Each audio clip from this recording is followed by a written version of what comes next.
but yes, good. Okay, so we're ready to begin? Yes, Prabhuji.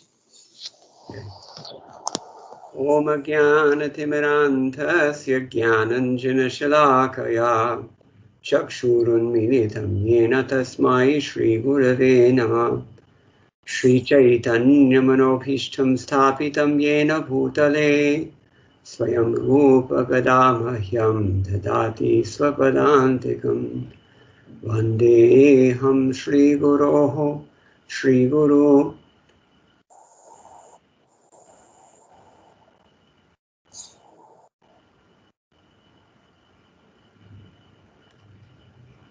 Vandeham Shri Guroho Shri Yutapadakamalam Shri Gurun Vaishnavamscha Shri Rupam Sagrajatam Sahagana Raghunatham Vitam Tam Sajivam Sadvaitam Savadhutam Parijana Sahitam Krishna Chaitanya Devam Shri Radha Krishna Padan Sahagana Lalita Shri Vishakhanvitamscha He Krishna Karuna Sindhu Dinabandho Jagatpate Gopesh Gopika Kanta Radha Kanta Namostute Tapta Kanchana Gaurangi Radhe Vrindavaneshwari Rishabhanusute Devi Pranamami Haripriye Pancha Kalpatarubhyascha Kripa Sindhubhya Evacha Patitanam Pavanebhyo Vaishnavebhyo Namo Namaha Jaya Shri Krishna Chaitanya Prabhu Nityananda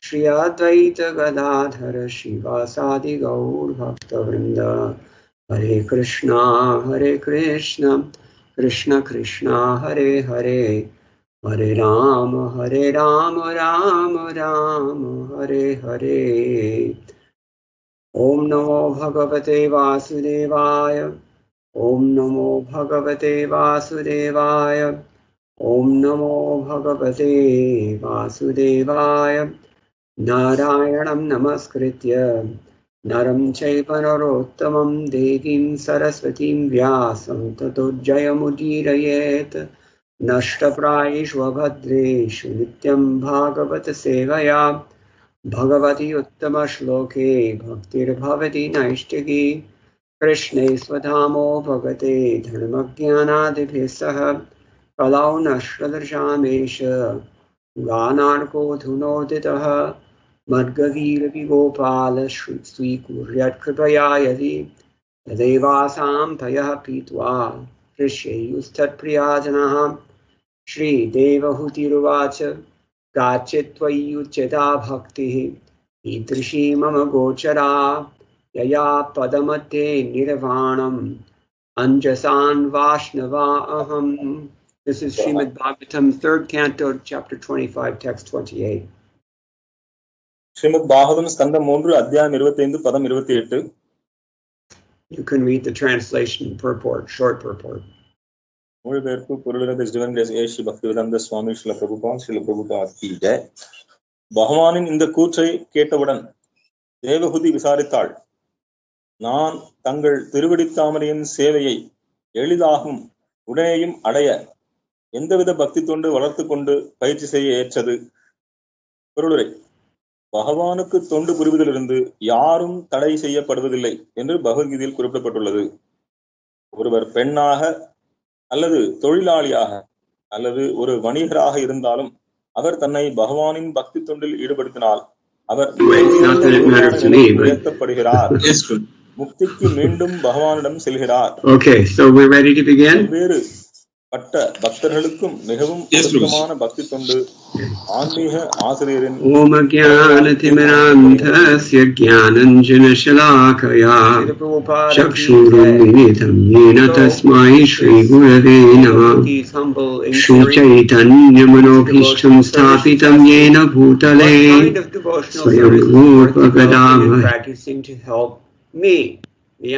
It's not that it matters to me, but தேவகதி மிகவும் பணிவாக. Okay, so we're ready to begin. கேள்வியில் கேட்கிறாங்க. என்ன கேள்வி? எந்த விதமான பக்தி தொண்டை நான் வளர்த்து கொள்ள வேண்டும்? குறிப்பாக எனக்கு, அதாவது தேவகதி அவங்களுக்கு நான் எனக்கு தகுந்த மாதிரி பக்தி தொண்டு என்ன பண்ணணும், நான் என்ன வளர்த்துக்கணும் அப்படின்னு கேக்குறாங்க. As we'll see from the commentators, the Tikas, what they say, that this is she wants something tailor-made for herself.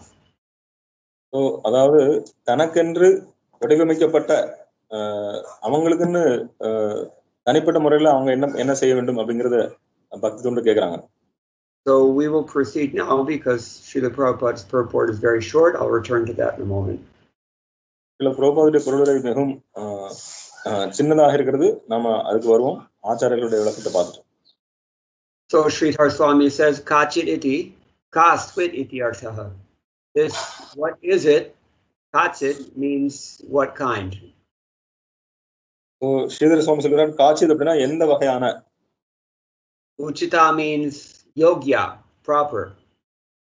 உச்சிதம் அப்படின்னா சரியாக. நம்ம தமிழ்லயே உச்சிதம் சொல்லுவோம். எது எனக்கு உச்சிதம் உச்சிதம். So the word is there in Tamil. Yes, okay. So in this regard, she's asking, what kind of bhakti is there for me? That is to say, for a woman.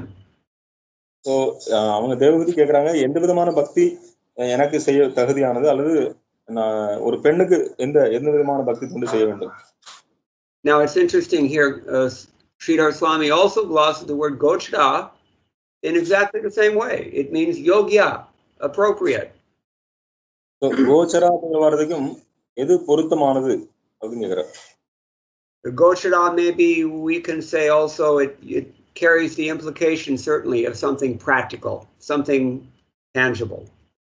கோச்சரா அப்படின்னா நடைமுறைக்கு ஒத்துவரக்கூடிய, நமக்கு புலப்படக்கூடிய விஷயம். After all, gochara means where your senses go. கோச்சரா என்றால் உங்களுடைய புலன்கள் போகக்கூடிய இடம். Just like where the cow goes, that's called gocharan. பசு போற இடம் கோச்சாரன். So senses are like cows. புலன்கள் பசுக்களை போல.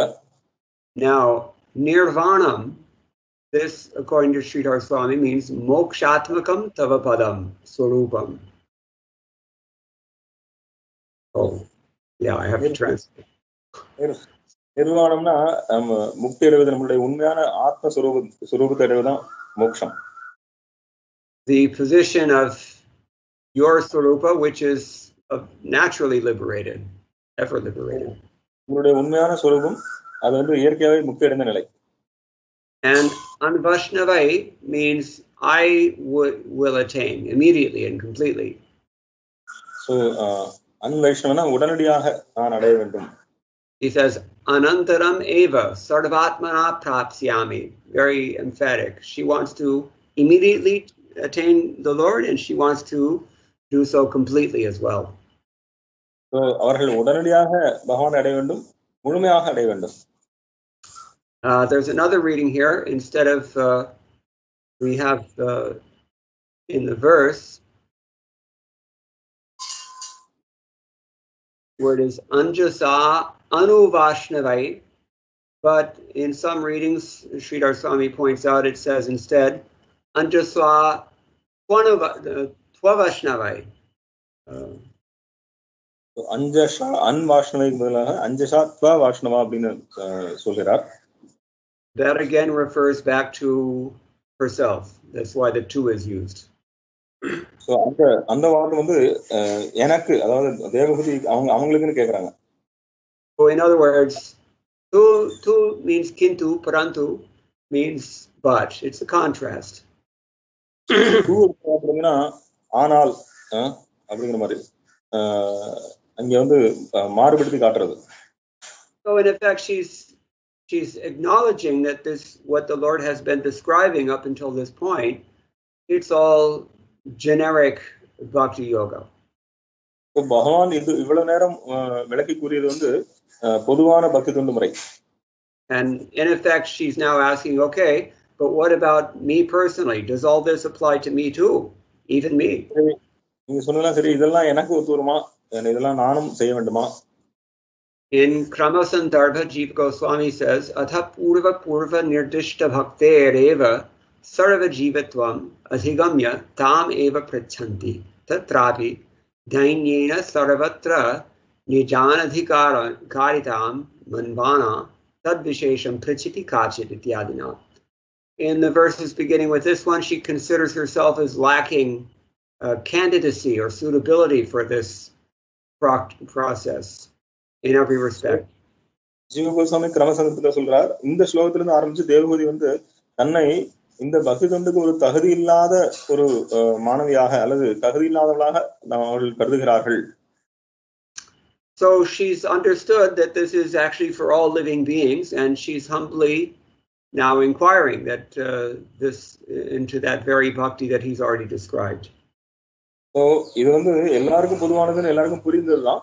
ஆனா இருந்தாலும் இங்க தேவகூதி வந்து அதை தெளிவுபடுத்த விரும்புகிறார்கள், தனக்கு என்ன செய்ய வேண்டும், பக்தி தொண்டு என்ன செய்ய வேண்டும் என்று. So she's asking what sort is this bhakti, what are its characteristics, kim lakshana. இந்த பக்தியோட லட்சணங்கள் குணங்கள் என்ன? So she's asking the devotion has arisen within her, and she's thinking what sort of bhakti to you would be suitable for me, something that I could practically do. Gochari kartam. So இந்த பக்தி தொண்டானது தன்னுடைய இதயத்துல வெளிப்பட்டிருக்கிறது. குறிப்பாக எந்த விதமான பக்தி தொண்டு நான் உங்களுக்கு செய்ய வேண்டும் நடைமுறையில. Vishwanath Chakravarti Thakur also says Kachit stands for kaswit, something what kind of thing are you suggesting? Viswanath சக்கரவர்த்தி தாக்கூரும் காட்சித்தின் வார்த்தைக்கு எந்த விதமான பக்தி தொண்டு அப்படின்னு சொல்றார். Vai uchita means suitable for offering you. வை உச்சிதானா உங்களுக்கு நான் சரியாக அர்ப்பணிப்பதற்கு. Back in verse 19, if we recall, the Lord Kapila Dev had mentioned to her that bhakti was suitable, the most suitable path. 19வது பாதத்துல நம்ம பார்த்தோம்னா பக்தி தொண்டு மிக எல்லாருக்கும் பொருத்தமானது. So she's remembering that statement, and therefore she's mentioning it here. அதை அவங்க ஞாபகம் வச்சுட்டு 19வது பாதத்துல சொன்னதை ஞாபகம் வச்சுட்டு இங்க அவங்க கேட்கறாங்க. She says, what is possible to know and to do for a woman like me, by which I can attain your lotus feet? ஒரு என்னை போன்ற ஒரு பெண்ணுக்கு எதை செய்ய முடியும், எதை செய்வதால் உங்களுடைய திருவடியை அடைய முடியும்? So according to Vishwanath Chakravarti Thakur, here nirvana means actually the form of bliss. The Lord's lotus feet are the essence of all bliss. So nirvana அப்படிங்கிற வார்த்தைக்கு சில விஸ்வநாத் சக்கரவர்த்தி தாக்கூர் சொல்றார், பகவானுடைய திருவடியில் இருந்து வரக்கூடிய ஆனந்தம். We don't usually think of nirvana as bliss. We think of it as maybe peace. நம்ம நிர்வாணம்னா ஆனந்தத்தோட ஒப்பிட மாட்டோம், அதை நம்ம வந்து அமைதியோட தான் ஒப்பிடுவோம். But Vishwanath Chakravarti Thakur therefore quotes from Medini dictionary. Nirvana can mean extinction. That's the normal sense. So மேதினி அகராதியிலிருந்து சில விஸ்வநாத் சக்கரவர்த்தி தாக்கூர் மேற்கோள் காட்டுகிறார், நிர்வாணம் என்றால் ஒரு விஷயத்தினுடைய இல்லாத தன்மை. It can also mean bliss. ஆனால் அது ஆனந்தம் என்றும் அர்த்தம் கொள்ளலாம். Among other things, such as the bathing of an elephant, joining, and liberation. These are all meanings of nirvana. நிர்வாணம்னா ஒரு யானடை குளியல் அல்லது முக்தி அல்லது ஆனந்தம். Or nirvana can mean without any obstruction. நிர்வாணம் என்றால் எந்த விதமான தடையும் இல்லாமல். After all, that's what she's asking. I will attain your lotus feet without any obstacles, and I want to do so immediately. உங்களுடைய திருவடி எந்த விதமான தடையும் இல்லாமல் நான் அடைய முடியும், அதை நான் உடனடியாக செய்ய வேண்டும் என்று ஆசைப்படுகிறேன். Oh, this is what the acharyas have said, and it's interesting to see how Srila Prabhupada, where he takes this. So ஆச்சாரியர்கள் இதுதான் இந்த ஸ்லோகத்தில் சொல்லியிருக்கிறார்கள், ஆனால் சில பிரபுபாதர் என்ன பொருளை சொல்றாங்கன்னு பார்ப்போம். He first of all is paraphrasing Bhagavad Gita chapter 9 text 32. So Bhagavad Gita அத்தியாயம் 9 பதம் 32 அந்த ஸ்லோகத்தினுடைய அர்த்தத்தை பிரபுபாதர் வந்து அவருடைய சொந்த பாஷையில சொல்றார். Triyo Vaishyas Tatha Shudras Tepi Anti Paramgatim. Even women or merchants or Shudras, they can all attain the supreme destination. So பெண்கள், தொழிலாளிகள், சூத்திரர்கள் யாராலும் பகவானுடைய மிக உயர்ந்த ஸ்தானத்தை அடைய முடியும். By engaging in devotional service. பக்தி தொண்டு ஈடுபதல் மூலமாக. But the question of Devahuti here is, okay, but how do I do that? Tell me exactly, practically, what can I do that is suitable for me? சரி, ஆனா அதை எப்படி செய்வது, எப்படி அந்த பக்தி தொண்டு செய்வது? Therefore, the final sentence of Srila Prabhupada's purport is the most significant. அதனால பிரபுபாதோட குருவிற்கு கடைசி வாக்கியம் ரொம்ப முக்கியமானது. And please read it again in Tamil. பல்வேறுபட்ட பக்தர்களுக்கும் மிகவும் பொருத்தமான பக்தி தொண்டு ஆன்மீக ஆசிரியரின் கருணையால் தீர்மானிக்கப்படுகிறது. It is the spiritual master who fixes a service that is suitable for each and every individual. ஆன்மீக குருநாதர் அவர்தான் ஒவ்வொரு தனிப்பட்ட நபருக்கும் எந்த விதமான பக்தி தொண்டு செய்ய வேண்டும் அப்படிங்கறத அவர்தான் வகுத்து கொடுப்பார். And it is through the agency of mercy that he does this. So அவருடைய கருணையின் மூலமாக தான் அந்த குருநாதர் இந்த மாதிரி செய்கிறார். There are different kinds of people in this world, all different, so many different kinds. So பல்வேறு விதமான மக்கள் இந்த உலகத்தில் இருக்கிறார்கள். They all have to be engaged in devotional service in an appropriate way. Appropriate or yogya, as we've heard, that means appropriate to one's own position. பல்வேறு விதமான மனிதர்கள் இருக்கிறார்கள். அவர்கள் ஒவ்வொருவரும் அவர்களுக்கு ஏற்றவாறு அவர்கள் பக்தி தொண்டில் ஈடுபடுத்தப்பட வேண்டும். We've many times heard from the 11th canto, Krishna teaches this principle to Uddhava as well.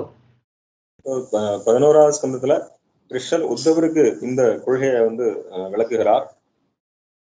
Swayadhikare ya nishtha sa guna parikirtita.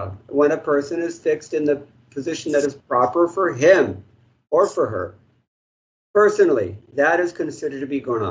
Anything else is dosha. So, கிருஷ்ணர் சொல்ற உத்தவற்ற அவரவர்களுக்கு தகுந்த மாதிரி அவர்களுடைய நம்பிக்கை அந்த நம்பிக்கையில் அவர்கள் பக்தி தொண்டில் ஈடுபடுறார்கள். அதுதான் அவருடைய குணம். மற்ற வேற எதுவும் அது தோஷம். Now, the spiritual master is the one who will engage us in the appropriate service. We don't know what to do. ஆன்மீக குருநாதர் தான் நம்மள பக்தி தொண்டில் ஈடுபடுத்துவார். நமக்கு என்ன பண்ணணும்னு தெரியாது. Therefore, we depend on the spiritual master, and if he gives us the appropriate instructions, that is a function of mercy. It is a blessing. எப்பொழுது குருநாதர் அறிவுரை கொடுக்கிறாரோ அது அவருடைய கருணை. This principle this explains why Srila Prabhupada has explained this verse the way he did in 1974 in Mumbai in this famous Teachings of Lord Kapila lecture. So 1974 தேவனுடைய மகனான கபிலதேவருடைய அறிவுரைகள் அப்படிங்கிற அந்த உபன்யாச தொடர்ல பிரபுபாதர் இந்த ஸ்லோகத்துக்கு கொடுக்கக்கூடிய விளக்கம் இதுதான். He says, very first thing Srila Prabhupada said in that lecture, therefore, in order to become free from the miseries of material nature, one must approach a bona fide spiritual master inquisitively and submissively. So, முதல் முறையாக உடனடியாக ஸ்ரீல பிரபுபாதர் உபன்யாசம் சொல்றார், எனவே ஒருவர் உண்மையான ஆன்மீக குருவிடம் பணிவாக சரணடைந்து அவரிடம் பணிவாக கேள்விகள் கேட்க வேண்டும். He points out that how Arjuna accepted Krishna as his spiritual master in this way. Arjunan பகவான் கிருஷ்ணரை குருவாக ஏற்றுக்கொண்டார். Arjuna and Krishna, because they are friends, there's a great deal of familiarity always between friends. So அர்ஜுனனும் கிருஷ்ணனும் பாத்தீங்கன்னா அவர் ரெண்டு பேரும் நண்பர்கள். அந்த நண்பர்கள் பாத்தீங்கன்னா அவங்க ரெண்டு பேருக்குமே நெருக்கம் ரொம்ப ஜாஸ்தியா இருக்கும். Friends approach one another on an equal basis, but that is not the way to approach a spiritual master. So நண்பர்கள்னா அவங்க ரெண்டு பேரும் சரிசமமா இருப்பாங்க. ஆனா குருநாதர் அப்படி அந்த சரிசமமான நிலையை நம்ம அணுக முடியாது. Unless one is submissive, one cannot accept sublime instructions. So ஒருவர் பணிவான நிலைக்கு வராமல் அவரால் அறிவுரைகளை ஏற்றுக்கொள்ள முடியாது. This is what Arjuna did. In the beginning, he was friendly. They were having discussions. Such discussions go nowhere. So ஆரம்பத்துல பாத்தீங்கன்னா அவங்க ரெண்டு நண்பர்கள் மாதிரி இருந்தாங்க. அர்ஜுனனும் கிருஷ்ணனும் பேசிட்டு இருக்காங்க. அந்த உரையாடல் எங்கேயுமே போறது இல்லை. We only hear Bhagavad Gita's, the gist of Bhagavad Gita. We only get that once Arjuna has surrendered himself and said, "Shishyasteham shadimam tvam prapannam." எப்பொழுது அர்ஜுனன் பகவான் கிருஷ்ணத்துல சரணடைறார், நான் உடைய சீடன், எனக்கு தயவு செய்து நீங்கள் ஞானத்தை கொடுங்கள் என்று சரணடைறாரோ அதன் பிறகுதான் நமக்கு பகவத்கீதையுடைய சாரம் நமக்கு கிடைக்கிறது. So what does guru mean? What does the word guru mean? குருனா என்ன அர்த்தம்? குருங்கிற வார்த்தையோட அர்த்தம் என்ன? As a noun, we know it means teacher, but if you take it as an adjective, it means heavy, weighty, vajan. So பெயர் சொல்லாக எடுத்தால் அவர் ஒரு நபர், அவர் ஆசிரியர். ஆனால் அவர் வந்து நீங்க அதனுடைய அட்ஜெக்டிவ் என்ன சொல்றது, அதனுடைய குணம் அதுன்னு பாத்தீங்கன்னா அது வந்து பாத்தீங்கன்னா ரொம்ப கனமானவர், கனமானது. A guru is a very weighty person, not because he eats too much. குரு வந்து கனமான நபர், அதுக்காக வந்து அதிகமா சாப்பிட்றான்னு அர்த்தம் கிடையாது. There's a joke about this in Sanskrit. There's a brahmachari, his name is Devadatta, and everyone sees that Devadatta is fat, but no one ever sees Devadatta eating. So ஒரு சமஸ்கிருதத்துல ஒரு அருமையான கதை இருக்கு. ஒருத்தர் இருந்தார், அவர் பேர் தேவதத்தர். அவர் வந்து ரொம்ப குண்டா இருக்காரு. ஆனா பாத்தீங்கன்னா யாருமே அவர் சாப்பிடுற மாதிரி பார்க்கவே இல்லை. அவங்க வந்து ஆனா ரொம்ப குண்டா இருக்காரு. So how is Devadatta getting fat if he never eats? So Devadatta எப்படி வந்து குண்டானார், இப்ப சாப்பிடவே இல்லைனா? Therefore it's concluded that Devadatta must be eating at night when nobody's looking. அப்படின்னா தேவதத்தா வந்து கண்டிப்பா ராத்திரி எல்லாரும் யாரும் பார்க்காம சேர்த்துல அவர் சாப்பிடுறான்னு அர்த்தம். This is called an Anopapati Nyaya by Jiva Goswami. So in the same way, spiritual master is not somebody who's just heavy because he eats too much. He's heavy with knowledge. So ஆன்மீக குருநாதர் இது வந்து ஒரு நியாயம் அந்த ஜீவ கோஸ்வாமி சொல்றார். அதாவது ஆன்மீக குருநாதர் வந்து அதிகமா சாப்பிடறதுனால கனமா இல்ல, அவர் வந்து ஞானத்தினால அதிகமான ஞானத்தினால கனமா இருக்கார். He's called Guru to remind us that he is heavier than we are. அவர் வந்து குரு என்று ஏன் சொல்றாரு, நமக்கு அவர் வந்து ஞாபகப்படுத்துவது என்னன்னா அவர் நம்மளை விட ஞானத்துல கூடியவர். So nobody should think I know everything, who can teach me? So யாருமே வந்து எனக்கு எல்லாமே தெரியும், யார் எனக்கு சொல்லி தரது அப்படின்னு யாரும் நினைக்க கூடாது. This is the stupid attitude that is being taught to children worldwide in the modern system of education. It is so violent. இந்த ஒரு முட்டாள்தனமான விஷயம் தான் எல்லாருக்கும் சொல்லிக் கொடுக்கப்படுது. ஏன்னா அவங்க எல்லாருமே வந்து எனக்கு யாரும் சொல்லி தர வேண்டாம். இந்த குறிப்பாக நவீன யுகத்துல உலகம் முழுவதும் எல்லாருமே வந்து தான் பெரிய ஆளு, நான் எனக்கு தெரியும் அப்படிங்கிற அந்த எண்ணம் தான் வருது. Students who come out of such educational institutions are also heavy, but not with knowledge. They're heavy with ego. So அந்த மாதிரி முறையில படித்து வெளிவரக்கூடிய மாணவர்கள் பாத்தீங்கன்னா அவர்களும் வந்து கனமானவர்கள் தான். ஆனா அவங்க வந்து ஞானத்தினால கனமா இல்ல, அவர்கள் வந்து கர்வத்தினால கனமா இருக்காரு. And in fact, especially those who don't go beyond a baccalaureate degree, they know everything. But once you get to a PhD or postdoc, then you realize I don't really know that much. Ideally. So நீங்க கொஞ்சம் மேல் படிப்பு ஆராய்ச்சி படிப்பு படிச்சதுக்கு அப்புறம் உங்களுக்கு தெரியும் எனக்கு வந்து நிறைய விஷயம் எனக்கு எதுவுமே தெரியாது அப்படிங்கிற நீங்க உணர்வீங்க. I once met the Nobel laureate physician George Walt. ஒரு முறை நோபல் பரிசு வாங்கின ஜார்ஜ் வால்ஸ் அப்படிங்கிற அவரை சந்தித்தேன். Not physician, he was a physicist, nuclear physicist. அவர் வந்து அணுவியல் இயற்பியல் அந்த துறையில வந்து நோபல் பரிசு வாங்கினவர். So he was at the top of his class. There was, nobody could touch him. அவர்தான் அந்த துறையில அவர்தான் முதல் நபர், அவரை யாரும் நெருங்க முடியாது. Physics is generally considered the king of hard sciences. So விஞ்ஞானத்திலேயே இதே ரொம்ப உள்ளார்ந்த விஷயம்னா இயற்பியல் தான். Nowadays Indians are brainwashed to have the utmost respect for hard science. So இன்றைய காலத்துல அவங்க எல்லாருமே வந்து விஞ்ஞானத்தை தான் ரொம்ப பாராட்டிட்டு இருக்காங்க. So this person was at the top of that class. So அந்த அணு இயற்பியல்லே அவர்தான் மிக உயர்ந்தவர். Do any of us have a Nobel laureate degree? நமக்கு ஏதாவது அந்த நோபல் பரிசு வாங்குற அளவுக்கு நமக்கு தகுதி இருக்கா? So but he realized, he told me that at some point he realized I've got to break out of the constraints of this scientific paradigm if I'm really going to know something. He was actually sincere. So அவர் சொல்றார், நான் வந்து இந்த விஞ்ஞான இவர்கள் விதிக்கக்கூடிய அந்த கட்டுப்பாட்டு விதிகளுக்குள்ளதான் நான் வந்து செயல்பட முடியுமே தவிர அதை தாண்டி என்னால செயல்பட முடியல அப்படிங்கிறார். He used to come to our restaurant in Austin, Texas. Austin Texas அப்படிங்கிற அந்த மாகாணத்துல அவர் வந்து எங்களுடைய கோவிந்தாஸ் ரெஸ்டாரண்ட் வருவார். And he was chanting Hare Krishna as well. அவர் ஹரே கிருஷ்ணமும் ஜெபம் பண்ணிட்டு இருக்கார். So that's really a sincere person will recognize it. I don't know everything. அவர் வந்து உண்மையான நேர்மையான நபர். அவர் வந்து சொல்றாரு எனக்கு எல்லா விஷயங்களும் எனக்கு தெரியாது அப்படிங்கறத ஒத்துக்கிறாரு. Most people just remain sophomoric.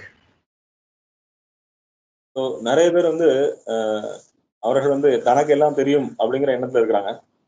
How do you translate that into Tamil? I don't know. I just told them that they think that they know everything. Yeah. Okay. So this is the first point. I need to learn something. This is humility, and then when we approach somebody who actually knows something, then we have to be very submissive. Yes, teach me something. உண்மையாகவே நம்ம ஏதாவது கற்றுக்கொள்ள வேண்டும் என்றால் நம்ம கண்டிப்பாக பணிவா இருக்க வேண்டும். எனக்கு சொல்லிக் கொடுங்க. And the sign of a well-bred person, the sign of a very intelligent and cultured person, is that he's ready to do this. So ஒரு உண்மையாகவே கற்றிருந்த ஒரு மாணவன் அப்படின்னா அவர் வந்து இந்த பணிவாக கேள்வி கேட்பதற்கு அவர் தயாராக இருக்கிறார். The more ill-bred a person is, the less submissive he is.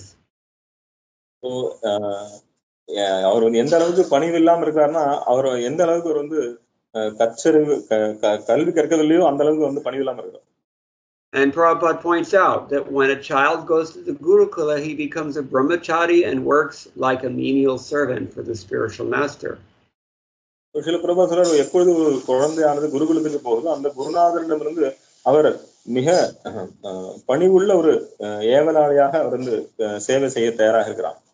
He may be the son of a great king or a great sage. It doesn't matter. அவர் வந்து ஒரு மிகப்பெரிய ராஜாவுடைய சக்கரவர்த்தியினுடைய மகனாக இருக்கலாம் அல்லது மிகப்பெரிய ஒரு சாதுவனுடைய பையனாக இருக்கலாம். ஆனா அதெல்லாம் பொருட்டல்ல. அவர் வந்து மிக பணிவோடு ஒரு பணியாளாக சேவை செய்ய காத்திருக்கிறார். Once he enters the Gurukula, he immediately becomes a menial servant, just like all the others. ஒரு முறை அவர் குருகுலத்துக்குள்ள வந்தாச்சு அப்படின்னா எல்லோரையும் போலவும் அவனும் ஒரு சாதாரண ரொம்ப பணிவாக சேவை செய்யக்கூடிய ஒரு வேலைக்காரனாக இருக்கிறாங்க. If the spiritual master orders him to go clean the bathroom, he's ready to do it. ஆன்மீக குருநாதனை போய் அந்த டாய்லெட்டை கிளீன் பண்ண அப்படின்னா அவர் வந்து அதை கிளீன் பண்ண தயாரா இருக்கிறார். So this is the proper attitude to actually learn something from the spiritual master. இந்த பணிவான மனப்பான்மை இந்த மனப்பான்மை தான் வந்து குருநாதனிடமிருந்து கற்றுக்கொள்வதற்கு உண்டான தகுந்த மனப்பான்மை. When Chaitanya Mahaprabhu was in Kashi, Benares, the Prakashanand Saraswati and all the other Mayavadi sannyasis, they asked him, why don't you read Vedanta Sutra? Why are you just dancing and chanting all the time? வாரணாசியில பிரகாஷானந்த Saraswati அவர் மற்ற அவருடைய சீடர்கள்லாம் சேர்ந்து ஸ்ரீ சைதன்ய மகாபிரபு கேட்கிறாங்க, எதற்காக நீ வந்து இப்படி நடனமாடி கொண்டிருக்கிறாய், நீ ஏன் வேதாந்தத்தை படிக்க வர மாட்டேங்கிறாய்? Mahaprabhu uttar diya, Prabhu kahe shona Shripadi harakaran Guru more murkha dekhi korila shashan. Actually, he said, my spiritual master told me that I'm a fool. என்னுடைய குரு ஸ்ரீ சைதன்ய மகாபிரபு சொல்றார், பிரகாஷ் பதில் அளிக்கிறார், என்னுடைய குருநாதர் என்ன என்று நீ ஒரு முட்டாள் என்று சொன்னார். Can I read Vedanta Sutra? It's meant for not for ordinary persons. So எப்படி என்னால வேதாந்த சூத்திரத்தை படிக்க முடியும்? அது சாதாரண மக்களுக்கு அல்ல. And now I'm doing this and I'm getting the result. I'm chanting Hare Krishna. He told me to chant instead. நான் இப்பொழுது ஹரே கிருஷ்ண மந்திரத்தை சங்கீர்த்தனம் செய்து கொண்டிருக்கிறேன். அதன் மூலமாக எனக்கு அந்த வேதாந்த சூத்திரத்தின் படித்த அந்த பலன் எனக்கு கிடைக்கிறது. The order of the spiritual master to accept the order, to follow the order, is the secret of all success in spiritual life. ஆன்மீக வாழ்க்கையின் வெற்றியின் ரகசியம் என்னன்னா குருநாதருடைய அறிவுரைகளை ஏற்று அதை நடத்த வேண்டும். Therefore, in the same lecture, what did Srila Prabhupada conclude? He said, at the present moment in Kali Yuga, people are not well educated. So, Srila Prabhupada அந்த உபன்யாசத்தை முடிக்கும் போது சொல்றார், இந்த கலியுகத்துல இப்போ நவீன யுகத்துல யாருமே வந்து கல்வியறிவு உடையவர்கள் அல்ல. Wait a minute, I've graduated summa cum laude and I've got a double master's and I've got PhD postdoc and I'm in charge of a responsible department, and how you can say I'm not well educated.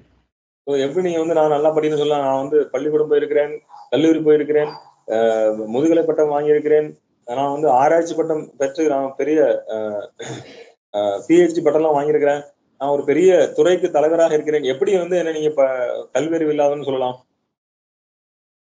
Because they're simply engaged in earning money to fill the belly, just like pigs. ஏன்னா அவங்க பன்னியை போல எப்படி வந்து நல்லா காசு சம்பாதிக்கணும், எப்படி வயிதை நிரப்பிக்கலாம், அதுக்காக மட்டும்தான் அவங்க உழைக்கிறாங்களே தவிர வேற எதுவும் கிடையாது. Shwavit varahoshtra karehi samstuta purusha pashuhu. You know this verse? You can translate. So ஒரு நாய், மலத்தை உண்ணக்கூடிய பன்றி, ஒட்டகம், கழுதை, இதை போன்ற இந்த குணமுடையவர்கள் வந்து ஒரு பகவான் கிருஷ்ணனை பற்றி தெரியாத ஒரு நபரை அவங்க வந்து பெருசா புகழ்வார்கள். ஏன்னா பகவான் கிருஷ்ணனுடைய மகிமை தெரியாத ஒரு நபர் வந்து எந்த அவர் தற்காலிகமான நிலையில் இருக்காருன்னு தெரியாம அவர்களை புகழ்பவர்கள் இந்த நாய், கழுத, ஒட்டகம், பன்றி, அவர்களை போன்ற மக்களால் புகழப்படுபவர்கள். Nayat karna pathopeto jatu nama garagrajaha. They never take the name of Bhagavan, Janardhan. They don't care. So Janardhan, Bhagavan, Krishnuடைய நாமத்தை அவங்க வந்து கேட்கறதும் கிடையாது, அதை பத்தி அவங்க தெரியறதும் கிடையாது. What is the point of all their education? அவங்களுடைய கல்வியை வச்சு என்ன பிரயோஜனம்? Vidya kuleki kori betar. Narottam Das says all their so-called high birth and education and other mundane qualities, it does no good for them. They become like animals. அவர்களுடைய எல்லா இந்த மாதிரி மேன்மையான படிப்பு எதுவுமே பிரயோஜனமே கிடையாது. அவர்கள் மிருகங்களை போல ஆகிறார்கள்.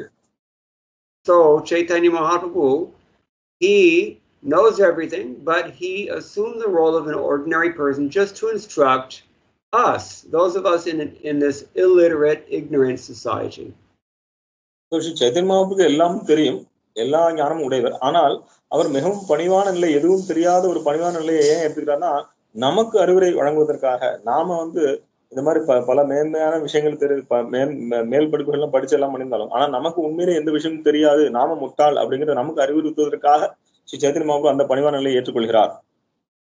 Who cares how many facts and figures you know if you don't know where you're going at the time of death? நீங்க நிறைய தகவல்கள் வச்சிருக்கலாம், இந்த தகவல் அந்த தகவல் நிறைய தகவல் வச்சிருக்கலாம், ஆனா நீங்க இறந்ததுக்கு அப்புறம் எங்க போறேன்னு தெரியாம என்ன பிரயோஜனம்?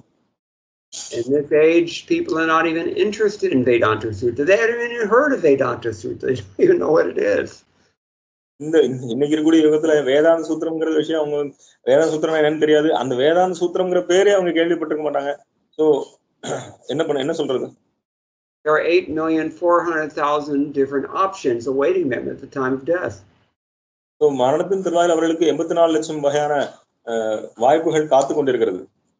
What could be more tamasic than a person who doesn't even care to inquire about which one of them he's headed for? So பாருங்க எவ்வளவு அறியாமை பாருங்க. அவன் அந்த 84 லட்சத்துல எங்க போறான்னு கூட அவனுக்கு தெரியாது, அந்த அளவுக்கு அறியாமை இருக்கான். People here in Vrindavan, people come and they're thinking they're going to find Krishna hiding beneath some kadam tree somewhere. So பிருந்தாவனத்துக்கு வராங்க, அங்க பக்தர்கள் வந்து கிருஷ்ணன் வந்து ஏதோ கதம்ப மரத்துக்கு பின்னால இருக்கிறாரா, ஒளிஞ்சிருக்கிறான்னு பாக்குறாங்க. Or they head straight for Loy Bazaar to buy as many esoteric books as they can on Raganuga Bhakti so that they can awaken their find a way to get into the intimate pastimes of Radha Madhava. அல்லது அவங்க லோய் பசார்ல போய் ராகானுக பக்திக்கு தேவையான அந்த புஸ்தகங்களை தேடி எப்படியாவது வந்து கிருஷ்ணருக்கும் பக்தர்களுக்கும் இருக்கக்கூடிய அந்த உயர்ந்த அந்த ரசத்தை அனுபவிக்கணும்னு சொல்லி அந்த பாவ பக்திக்கு வளர்த்துக் கொள்ள வேண்டும் என்று முயற்சி செய்கிறார்கள். That time would be better spent finding a way to guarantee that you get into another human body at least. அந்த மாதிரி நீங்க ஏதாவது பண்ணீங்கன்னா கண்டிப்பாக உங்களுக்கு ஒரு அடுத்த பிறவில மனித உடலாவது கிடைக்கும். Otherwise you might become a tree or a dog or a cat or an insect or whatever. அல்லது நீங்க மரமாகவோ நாயாகவோ புழுவாகவோ பூச்சியாகவோ இருக்கலாம். Sometimes people even say in America, it's amazing, even university students, Western countries, even very educated people, they say, what's wrong with being a redwood tree? I think that would be nice. I'd be happy to be a dog. ஒரு சிலர் சொல்றாங்க மேற்கத்திய நாடுகள் குறிப்பாக அவர்கள் பெரிய கல்லூரிகள் சொல்றாங்க, என்ன பிரச்சனை, மரமா இருந்தா என்ன, நாயா இருந்தா நான் வந்து ரொம்ப சந்தோஷமா இருப்பேன். And of course, the way people treat dogs in America, it's probably true. They would be happy. எப்படி வந்து அமெரிக்கால வந்து நாய்களை பாத்துக்கிறாங்களோ அதை பார்க்கும்போது ஆமா அவங்க வந்து சந்தோஷமா தான் இருப்பாங்க. People treat dogs the way people should treat cows. So எப்படி வந்து நாம இங்க பசுக்களை வந்து பராமரிக்கணுமோ அது போல அவங்க நாய்களை அங்க பராமரிக்கிறாங்க. And they treat cows worse than they treat dogs. அவங்க வந்து பசுக்களை வந்து பாத்தீங்கன்னா நாயை விட எவ்வளவு மோசமா இது பண்றாங்களோ அந்த அளவுக்கு மோசமா பசுக்களை நடத்துறாங்க. Therefore, at the present moment, everyone is a Shudra. Karo Shudra Sambhava. Everyone. அதனால இந்த இன்னைக்கு இருக்கக்கூடிய நவீன யுகத்துல இப்ப கலவு சூத்ர சம்பவா எல்லாருமே சூத்ரர்கள். Nobody's interested in Atato Brahma Jignasa, understanding what is. யாருமே பிரம்மத்தை அறிவதில் முயற்சி செய்வதில்லை. Why? Because they're simply interested in getting more money and going to the cinemas. அவங்க வந்து ரொம்ப அதிகமா பணம் கிடைக்கணும் அல்லது அந்த பணத்தை வச்சு சினிமா தியேட்டருக்கு போகணும். Therefore, who is teaching us in Bhagavad Gita? அதனால பகவத்கீதை நமக்கு சொல்லிக் கொடுக்கப்படுது. Are we learning something from Krishna? நம்ம Krishnan படிக்கிறோமா? Better we learn from Arjuna. So நம்ம அர்ஜுனன் இருந்து கத்துப்போம். Arjuna is instructing us how by accepting Krishna as his guru, what should we be doing? Arjunan நமக்கு அறிவுறுத்துகிறார் எப்படி வந்து கிருஷ்ணரை குருவாக ஏற்றுக்கொண்டு நான் கற்றுக்கொண்டேனோ அதே மாதிரி நீங்களும் குருவாக ஏற்றுக்கொள்ளுங்கள். And the lessons given by Krishna to Arjuna are not actually just meant for Arjuna alone, they're meant for all of us. கிருஷ்ணர் அர்ஜுனுக்கு சொன்ன அறிவுரைகள் அர்ஜுனனுக்கு மட்டுமல்ல நம்ம எல்லோருக்கும் பொருத்தமானது. Oh, this is an important thing, but this is the real purpose of Bhagavad Gita, to bring us to this point of Shishyaste ham shadimam tvam prapannam, humbly surrendering and accepting mercy from Krishna. இதுதான் இந்த இந்த ஸ்லோகத்துடைய முக்கியத்துவம் என்னன்னா, நம்மளை வந்து சிஷ்யஸ்தேகம் நான் உங்களுடைய பணிவான சீடன், எனக்கு தயவு செய்து அறிவுரை கூறுங்கள் என்று குருநாதரிடம் சரணடைய வைக்க வேண்டும். Nonetheless, Srila Prabhupada laments that for the past 200 years, so many yogis and swamis have gone to foreign countries. None of them speak about Krishna. Srila பிரபுபாதர் வருந்துகிறார் அவருடைய உபன்யாசத்துல, பல்வேறு குருமார்கள் ஆன்மீக குருமார்கள் இந்தியா வந்து குறிப்பாக மேற்கத்திய நாடுகள் சென்றிருக்கிறார்கள். ஆனால் அவர்கள் யாருமே வந்து கிருஷ்ணர்கிட்ட சரணடையும் சொல்லவே இல்லை. Nobody has actually presented Vedic culture as it is, except for யாருமே வேத கலாச்சாரத்தை உள்ளது உள்ளபடி அங்க கற்றுக் கொடுக்கவில்லை.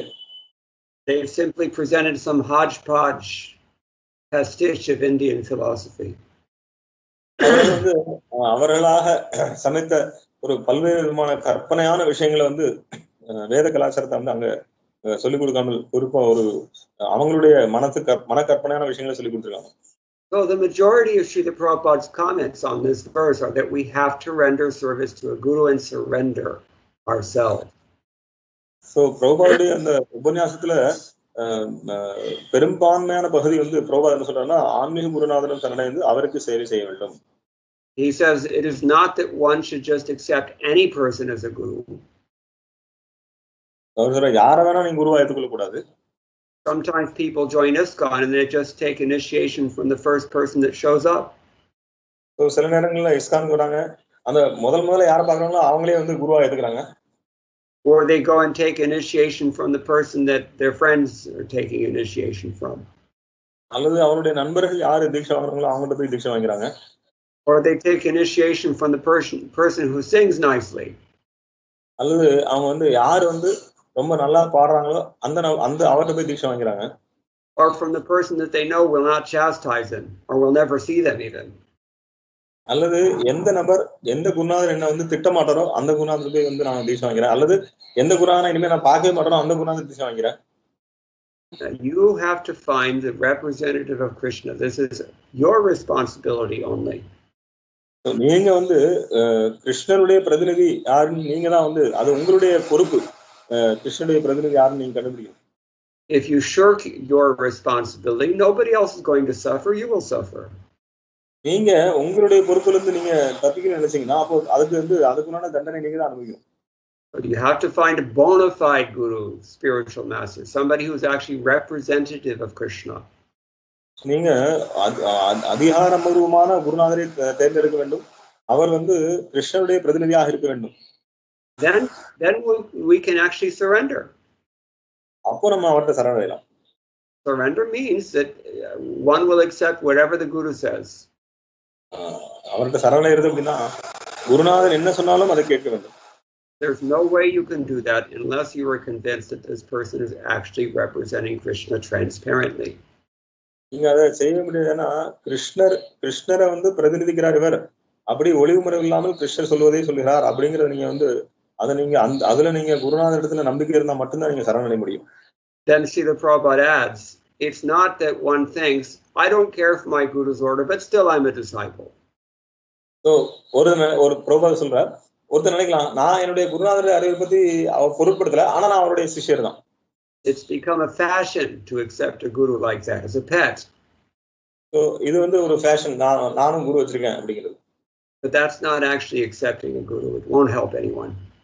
ஆனா அது யாருக்கும் நன்மை பயக்காது.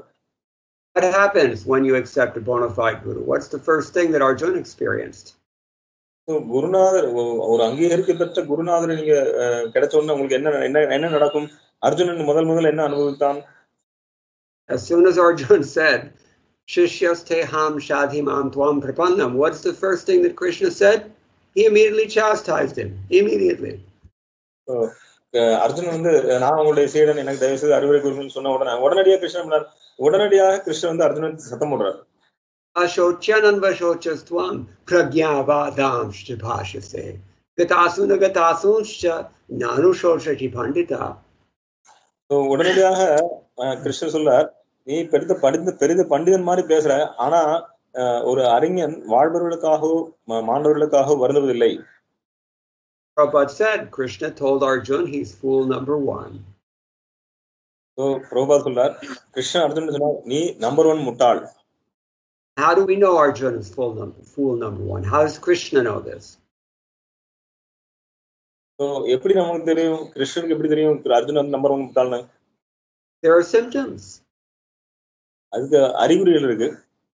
The symptom that Krishna could identify him as a fool was that Arjuna was lamenting for so many bodily things, so many unimportant things, and Arjuna's mind was all bent out of shape about that. என்ன அறிகுறினா, கிருஷ்ணர் பார்த்தாரு அர்ஜுனன் எதுக்காக கலக்கப்பட வேண்டாமோ அதுக்கெல்லாம் கவலைப்படுறான், எதெல்லாம் தற்காலிகமான விஷயங்கள் பல விஷயங்களுக்காக கவலைப்பட்டு இருக்கான். So the real subject matter for a wise man to contemplate, Srila Prabhupada said, is the salvation of the soul. You're going to die yourself, Baba. Don't worry about how all these other people are going to be killed. So உண்மையான விஷயம் அப்படின்னா, அவர் ஆத்மாவை எப்படி உணர்ந்து கொள்வது, ஆத்மாவை எப்படி முக்தி அடைய வைப்பது அப்படிங்கறத பத்தி தான் யோசிக்கணும். இவங்க எல்லாருமே மரணம் அடையக்கூடியவர்கள் தான், அதை பத்தி நீ கவலைப்பட வேண்டிய அவசியம் இல்லை. உண்மையான விஷயம் எது தன்னை உணர்வது, அதை பத்தி யோசிக்கிறது தான் புத்திசாலித்தனம். So Krishna, the first thing Krishna explained in Bhagavad Gita is the difference between the body and the soul. So பகவத்கீதையில கிருஷ்ணர் விளக்குறது முதல்ல பாத்தீங்கன்னா, ஆத்மாவிற்கும் உடலுக்கும் என்ன வித்தியாசம். And this is a striking characteristic of Srila Prabhupada's books and writings and lectures and conversations, his preaching in general. This sets him apart from virtually everyone else.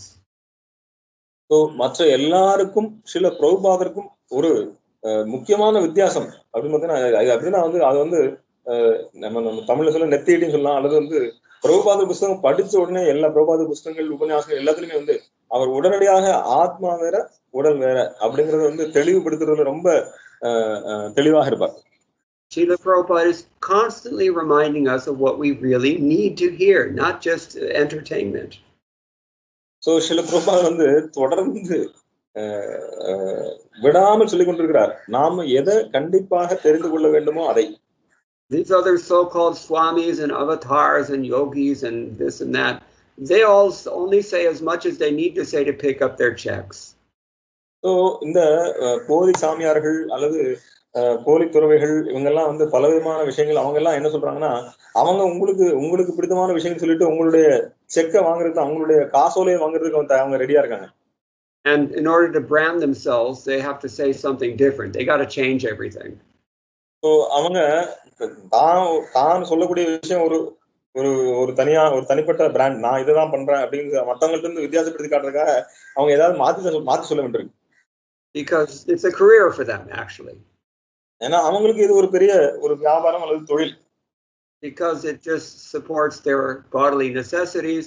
Therefore, when they die, everybody forgets about them. They're not significant. They're like glowworms. ஏன்னா இது அவங்களுடைய உடல் அவங்கள பாதுகாத்துக் கொள்வதற்காக, அவங்கள பராமரிக்கிறதுக்காக அவங்க இந்த வேலையை செய்யறாங்க. அதனால அவங்க இறந்த பிறகு எல்லாரும் அவங்க மறந்துடுறாங்க. அது அவங்க எல்லாம் வந்து பாத்தீங்கன்னா ஒரு இந்த ராத்திரில இருக்கக்கூடிய மின்மினி பூச்சி போல, அவ்வளவுதான். What do you say fireflies in Tamil? மின்மினி பூச்சி. Yes. So they're like that. They're showing a little light for some time and then it fizzles out. So இந்த மின்மினி பூச்சி பாத்தீங்கன்னா ராத்திரி கொஞ்ச நேரம் தான், அதுவும் நீங்க தொடர்ந்து பார்க்க முடியாது, கொஞ்ச நேரம் அந்த பார்க்கலாம். ஆனா அதுக்கப்புறம் அந்த மின்மினி பூச்சி பார்க்க முடியாது. And they only live for a day or two, not very significant. அது ஒரு நாளோ 2 நாளோ தான் வாழும். அது வந்து ரொம்ப முக்கியத்துவம் வாய்ந்தது இல்ல. Prabhupada says this Krishna consciousness movement is concerned with the soul. Prabhupad சொல்ற இந்த கிருஷ்ண பக்தி இயக்கமானது ஆத்மாவை பற்றி கருத்தில் கொண்டிருக்கிறது. Therefore we have used the word consciousness because consciousness belongs to the soul. அதனாலதான் பாத்தீங்கன்னா கான்ஷியஸ்னஸ், உணர்வு. ஏன்னா உணர்வு அப்படிங்கிறது வந்து ஆத்மாவுக்கு தான். Consciousness is the symptom of the soul's presence. So உணர்வு தான் வந்து ஆத்மா இருப்பது அப்படிங்கிறதுக்குண்டான அறிகுறி. Because the soul is in the body feels pleasure and pain. ஆத்மா இந்த உடல் இருக்கிறனால தான் இந்த உடலுக்கு வந்து வலி அல்லது இன்பம். Once the soul leaves the body, you can hack the body to pieces and it will not complain. ஆத்மா இந்த உடலை விட்டு பிரிஞ்ச பிறகு நீங்க அந்த உடலை வந்து கண்டதுமா வெட்டி போடலாம், எரிக்கலாம், ஒன்னும் அந்த உடல் ஒன்னும் கம்ப்ளைண்ட் பண்ணாது. From that alone, it should be obvious that the real source, the real concern that we should have is with the soul, not the body. அதுல இருந்து நமக்கு ரொம்ப பட்ட வெளிச்சமா தெரிகிறது, நாம வந்து ஆத்மாவை பத்தி தான் நம்ம கவலைப்படணும், இந்த உடலை பத்தி கவலைப்பட வேண்டிய அவசியம் இல்லை. Who are you? Where have you come from? Where are you going next? நீ யாரு, எங்கிருந்து வந்த, எங்க போற? Why do you have to keep dying like this? எதுக்காக இப்படி தொடர்ந்து நான் இறந்து கொண்டே இருக்க வேண்டும்? So this is the point. At the time of death, our consciousness carries us into another body. So இதுதான் முக்கியமான கேள்வி. இறக்கும் தருவாயில் நம்மளுடைய உணர்வு நம்ம அடுத்த உடலுக்கு எடுத்து செல்கிறது. And no one even cares to understand how is this going on. What are the principles that govern this? So யாருமே இத பத்தி கண்டுக்கிறது இல்ல, அல்லது இது தெரிஞ்சுக்கணும் விருப்பப்படுறது இல்ல. இதெல்லாம் எப்படி நடக்குது அப்படிங்கிறது. We're so wrapped up in our animal tendencies that we don't have time to consider. இந்த ஆத்மாவானது இந்த மிருகத்தனமான குணங்களால வந்து கவரப்பட்டிருக்கிறது. அதனால வந்து அவனுக்கு வந்து இந்த மாதிரி விஷயங்களை, ஆத்ம ரீதியான விஷயங்களை கேட்கறது கூட அவங்க டைமே இல்லை. Therefore, in a gentlemanly way, Krishna told Arjuna that he was not a learned man. அதனால ஒரு ஜென்டில்மேனா வந்து கிருஷ்ணன் வந்து சொல்றார், ஒரு நீ வந்து முட்டாள் அப்படிங்கிறார். In essence, he said, you're not a pandit. Just try to understand that the real life is the life of the soul. So, இன்னொரு வழியில சொல்லணும்னா கிருஷ்ணன் சொல்றார், நீ வந்து ஆத்மாவை பத்தி, அதுதான் உண்மையான விஷயம், ஆத்மாவை பத்தி அறிய முயற்சி செய். So this whole class, actually, Srila Prabhupada is simply hammering on this one point, that to understand these subjects, we should be very careful to approach somebody who's actually representing Krishna. இந்த முழு உபன்யாசத்திலையும் சில பிரபுபாதர் வந்து இந்த சுத்தியில வச்சு அடிச்சுருக்காரு. என்ன சொல்றாருன்னா, நீ இந்த விஷயங்களை தெரிந்து கொள்ள உண்மையான அங்கீகரிக்கப்பட்ட குருநாதரை அணுகுவாயாக. There are two dimensions that we can look at in this regard. ரெண்டு பரிமாணங்களை இதை பார்க்க முடியும். First is the ethical dimension. So ஒன்று வந்து ethical. Yeah. You don't want to say nitic. There's a moral element, I mean to say. சமூக நீதி நெறிப்படி. So if I have a business and I have some employees, and my employees have been given the responsibility of enlisting accounts and collecting funds for the business, then they have to actually do that. So நான் ஒரு வியாபாரம் பண்றேன், எனக்கு நிறைய பேர் வேலை பார்க்குறாங்க, அவர்கள் வந்து என் சார்பாக வந்து அவர்கள் வந்து அதுக்காக வந்து பணத்தை வந்து கலெக்ட் பண்ணணும். ஸோ அதெல்லாம் அவங்க செய்யணும். If I don't have a good CPA and it's revealed that somebody has been putting money south, then that person is actually liable for pressing charges. இப்போ என்னுடைய பணத்தை எடுத்து அவர் வந்து என் அக்கௌண்ட்ல போடாம வேற அக்கௌண்ட்ல போட்டு அல்லது வேற ஏதாவது பணத்தை கையாடல் பண்ணாருன்னா கண்டிப்பா அதுக்கு வந்து அவர் தண்டனை அனுபவிக்கணும். So in the same way, Krishna has spoken Bhagavad Gita only to awaken us to the fact that we are eternal spirit souls, temporarily incarcerated within these material bodies, and that the way to get out is to surrender. So பகவான் பகவத்கீதையில சொல்லியிருக்கிறார், நீங்கள் இந்த உடல் எல்லாம் ஆத்மா, நீங்கள் வந்து இந்த கட்டுண்டு இருக்கிறீர்கள் இந்த உடல்னால, நீங்கள் என்ன இடத்துல சரணடைஞ்சா இங்க இருந்து முக்தி அடையலாம். That's the purpose for which Krishna spoke Bhagavad Gita. Krishnan Bhagavad Gita பேசுற நோக்கமே அதுதான். So if Krishna, imagine how he feels when he sees that here's somebody who's taking his book and preaching something against what his book says in the name of that book. How accountable should that person be held? So நீங்க கிருஷ்ணனுடைய அந்த புத்தகத்தை எடுத்துக்கிட்டு அவருடைய பேரை பயன்படுத்திக்கிட்டு அவருடைய புத்தகத்தின் பேரை பயன்படுத்திக்கிட்டு நீங்க வேற ஏதாவது சொல்லி கொடுத்தீங்கன்னா அது எப்படி வந்து நியாயமானதாகும்? It's fraud. அது வந்து போலித்தனம். Or, at best it's plagiarism. The person is cheating. அல்லது அவர் ஏமாற்றுக்காரர். So that's one aspect, the ethical aspect. இது வந்து நீதி வழியானது. Then there's a practical aspect as well. இன்னொரு நடைமுறை ரீதியா பார்க்கலாம். If we approach a bogus guru, somebody who's not actually awakened, we have to understand that person is like a blind man trying to lead other blind men. So இன்னொரு நடைமுறை பாத்தீங்கன்னா ஒருத்தர் வந்து அங்கீகரிக்கப்படாத ஒரு குரு அல்லது அவர் தன்னை குருவா சொல்லிக்கிறார் அப்படின்னா அவர் வந்து ஒரு குருடர். ஸோ ஒரு குருடர் வந்து பல குருடர்களை எப்படி வழி காமிக்க முடியும்? What happens if a blind man is trying to lead other blind men? So ஒரு குருடர் மற்ற குருடர்களுக்கு வழி காமிச்சா என்ன ஆகும்? They all end up in the nulli. So அவங்க எல்லாரும் போய் தாக்கடல விழுந்துருவாங்க. So in this way we have to go to somebody who actually has open eyes. So நாம என்ன பண்ணணும்னா யார் ஒருவர் ஆன்மீக கண்களை அவங்க திறந்திருக்காங்களோ அவங்க திறந்தவர்கள் அவங்கள்ட்ட தான் நம்ம கேட்கணும். So one has to open the door in order to see the sun. The sun is there in the sky, but unless you open your door, you're not going to see it. So ஒருவர் வானத்துல சூரியனை பார்க்கணும்னா அவர் கதவை திறந்து வெளியே போனா தான் சூரியனை பார்க்க முடியும். So கதவை திறக்காமலே சூரியனை பார்க்க முடியாது. So to open that door is to take instructions from a bona fide spiritual master in the Bhagavad Gita. So அந்த கதவை திறக்கிறது அப்படிங்கிறது என்னன்னா பகவத்கீதையில அங்கீகரிக்கப்பட்ட ஆன்மீக குருநாதரிடமிருந்து அறிவுரைகளை பெற்றுக்கொள்வது. So this is, Srila Prabhupada concludes, so Arjuna says also in Bhagavad Gita, so many great acharyas, they have accepted Krishna as the Supreme Lord. They have followed this imperishable path since time immemorial. So Srila Prabhupada அந்த பொருள்ல சொல்றார், அந்த உபன்யாசத்துல பல ஆச்சாரியர்கள் பகவான் கிருஷ்ணரை வந்து ஒத்துக்கொண்டிருக்கிறார்கள், அவர்களுடைய அறிவுரையை பின்பற்றிருக்கிறார்கள். So who are we to reject? நாம எப்படி இதை நிராகரிக்க முடியும்? Why should we accept some competitor with? நாம எதுக்கு அதுக்கு கிருஷ்ணருக்கு போட்டியா இருக்கக்கூடிய மற்றவரை யார் நம்ம ஏற்றுக்கொள்ள வேண்டும்?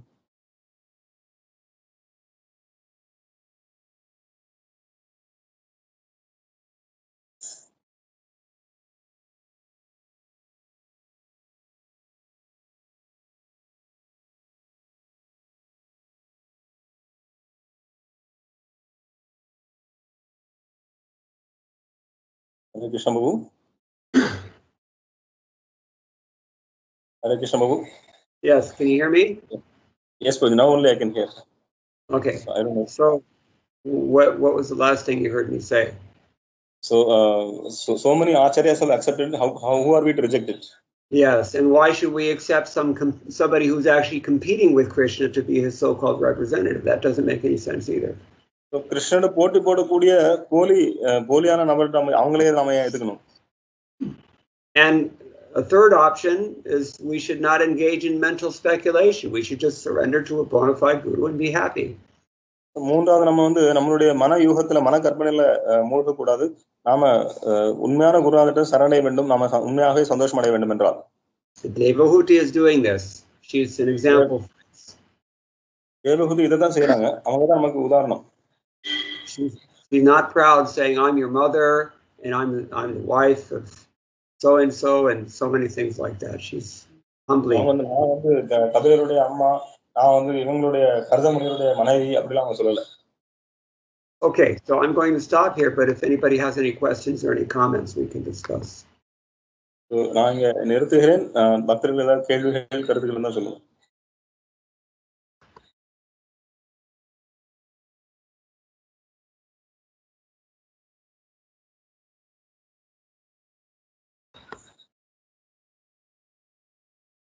Krishna Prabhu, and our response.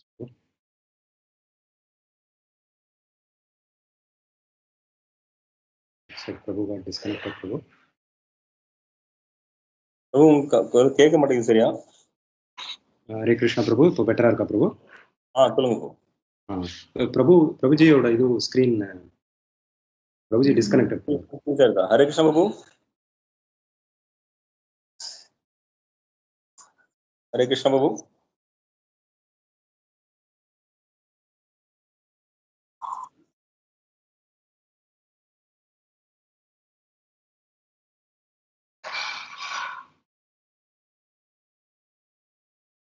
Prabhu internet problem தெரியலையா?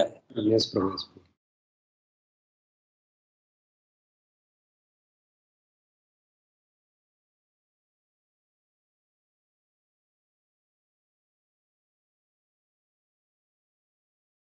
Hare Krishna Prabhu. Okay, can you hear me now? Yes, Prabhuji. Yes, Prabhuji. Shivakumar Prabhu has a question. Yes. Hare Krishna Prabhu, Dandavat Pranams Prabhu. Prabhu, today's question. I have actually taken shelter at the lotus feet of His Holiness Bhakti Swami Maharaj Prabhu, and I understand Maharaj has so many devotees. He may not get time to kind of get personalized or customized instructions from Guru Maharaj. And we also understand that there is this concept of Siksha Guru that we have in ISKCON, Prabhu. So I just wanted to hear from you the process of Siksha Guru as to how we approach and how we kind of take their inputs and guidance and directions while we kind of take formal Diksha from a Diksha Guru, Prabhu. Hare Krishna. Have you asked the question already in Tamil? No, not yet, Prabhu. So go ahead and translate. Hare Krishna, பக்தர்களுக்கு வணக்கம். நான் பக்தி சுவாமி மகாராஜ் அவருடைய திருப்பாதங்களில் அடைக்கலம் எடுத்திருக்கிறேன். மகாராஜிடம் தீட்சை எடுக்க இருக்கிறேன். ஆனால் மகாராஜுக்கு பல சீடர்கள் இருப்பதாலும் நான் ஒரு கிரகஸ்தனாக இங்கே இருப்பதாலும் வந்து தனிப்பட்ட முறையில் ஒரு ஒரு இன்ஸ்ட்ரக்ஷன் என்ன சொல்றது பிரபு, அறிவுரைகளோ அந்த மாதிரி தனிப்பட்ட முறையில் அவரோட தனிப்பட்ட நேரம் கிடைக்காமல் இருக்கிறதுன்றது புரியுது. மகாராஜுக்கு நிறைய சீடர்கள் இருக்கிறதுனால இந்த சூழ்நிலையில இஸ்கான்ல சீக்ஷா குரு அப்படின்ற ஒரு முறையும் நடைமுறையில் இருக்குது. ஸோ பிரபுஜி கிட்ட கேள்வி என்னன்னா, அந்த சீக்ஷா குருவை எப்படி நம்ம தேர்ந்தெடுத்து அவர்களிடம் எப்படி நம்ம அந்த அறிவுரைகளை பெற்று கிருஷ்ண பக்தியில் பயிற்சி செய்யணும்ன்றது கேள்வி. Hare Krishna. The concept of a distinction between Shiksha Guru and Diksha Guru is in Srila Prabhupada's books, but only in maybe 2 or 3 places maximum, as far as I know. இந்த தீக்ஷா குரு சீக்ஷா குரு அப்படிங்கிற அவங்களுடைய அந்த கொள்கை ரீதியான அந்த விஷயங்கள் வந்து ஸ்ரீல பிரபுபாதருடைய புஸ்தகங்கள்ல 2-3 இடங்கள்ல விளக்கப்பட்டிருக்கிறது. Maybe I should even qualify that statement. I think I can only think of 1 or 2 places where it's even mentioned at all. எனக்கு தெரிஞ்ச வரைக்கும் ஒரு சில 1-2 இடங்கள்ல தான் வந்து பிரபுபாதர் வந்து அதை குறிப்பிட்டிருக்கிறார். That's one point to bookmark. அதை நீங்க கண்டிப்பா ஒரு குறிச்சு வச்சுக்கோங்க. A second point to take note of is that I never really saw much point in this distinction when Srila Prabhupada was here, and Srila Prabhupada also did not make much of it. So குறிப்பாக நான் எந்த விதமான இந்த வேறுபாடு தீக்ஷா குரு சிக்ஷா குரு அந்த வேறுபடுத்தி பார்க்கவில்லை. பிரபுபாதர் இருக்கும்போதும் பக்தர்கள் வந்து இந்த மாதிரி வேறுபடுத்தி பார்த்ததில்லை. This concept of a difference between your shiksha guru and your diksha guru and your shiksha gurus, it has skyrocketed to tremendous prominence in ISKCON, but only since Srila Prabhupada's departure. Srila பிரபுபாதருடைய மறைவுக்கு பிறகுதான் பார்த்தீங்கன்னா இந்த தீக்ஷா குரு சிக்ஷா குரு குருக்களுக்கும் இடையில இருக்கக்கூடிய இந்த வேறுபாடு அப்படிங்கிறது பார்த்தீங்கன்னா அவங்க அது வந்து ரொம்ப வானளவு அளவுக்கு ரொம்ப இந்த வேறுபாடு வந்து ரொம்ப பெருகிவிட்டது பிரபுபாதருடைய மறைவுக்கு பிறகு. And it seems to me that in large part that was born out of necessity, because devotees found that they were not satisfied with their diksha gurus, or their diksha gurus even left. இது ஏன்னா இது தேவைப்பட்டிருக்கு. ஏனென்றால் நிறைய பக்தர்கள் வந்து அவருடைய தீக்ஷா குருவால அவங்க வந்து திருப்தி அடையல. In Chaitanya Charitamrita Adi Leela, Srila Prabhupada very clearly says that the general truth is, and the ideal truth is, that there's no distinction between Diksha Guru and Shiksha Guru are one and the same person. So, Chaitanya Charitamrita Adi Leela சொல்லப்பட்டிருக்கிறது Diksha Guru Shiksha Guru ரெண்டு பேருக்கும் வித்தியாசம் கிடையாது, ரெண்டு பேரும் ஒரே number தான். Now, as far as the other part of your question, that if you cannot get the association of your Diksha Guru very easily, then you know what to do. The obvious solution that people press upon you in our modern day ISKCON is that you find some Shiksha Guru. Koi baat nahi. So, நீங்க உங்களுடைய கேள்வியில் இரண்டாவது பாகம், நீங்க வந்து உங்களுக்கு நேரடியான சங்கம் உங்க குருநாதரிடத்துல கிடைக்கவில்லை அப்படிங்கிற பட்சத்துல என்ன பண்ணலாம் அப்படின்னா, இன்னைக்கு நவீன யுகத்துல இப்போ காலத்துல இஸ்கான் அவங்க என்ன சொல்றாங்கன்னா, நீங்க வந்து ஒரு சிக்ஷா குருவை தேர்ந்தெடுத்துக்கொள்ளுங்க. It's very important to ask why we're so eager to push on that point. So நம்ம இது ரொம்ப முக்கியமான விஷயம். நம்ம ஏன் வந்து இந்த சிக்ஷா குருவை தேர்ந்தெடுக்கணுங்கிற விஷயத்தை ஏன் சொல்றோம்? Another thing, we were discussing this recently, is that the Shiksha Guru and the Diksha Guru, they have to be saying the same thing. They have to be in absolutely the same mood. There cannot be a difference between what they say. இன்னொரு விஷயம் பாத்தீங்கன்னா, தீக்ஷா குரு சிக்ஷா குரு அவங்க அவங்களுடைய ரெண்டு பேருடைய மனப்பான்மை ஒண்ணு போல இருக்கணும். அவங்க ரெண்டு பேரும் வேற வேற சொல்லக்கூடாது.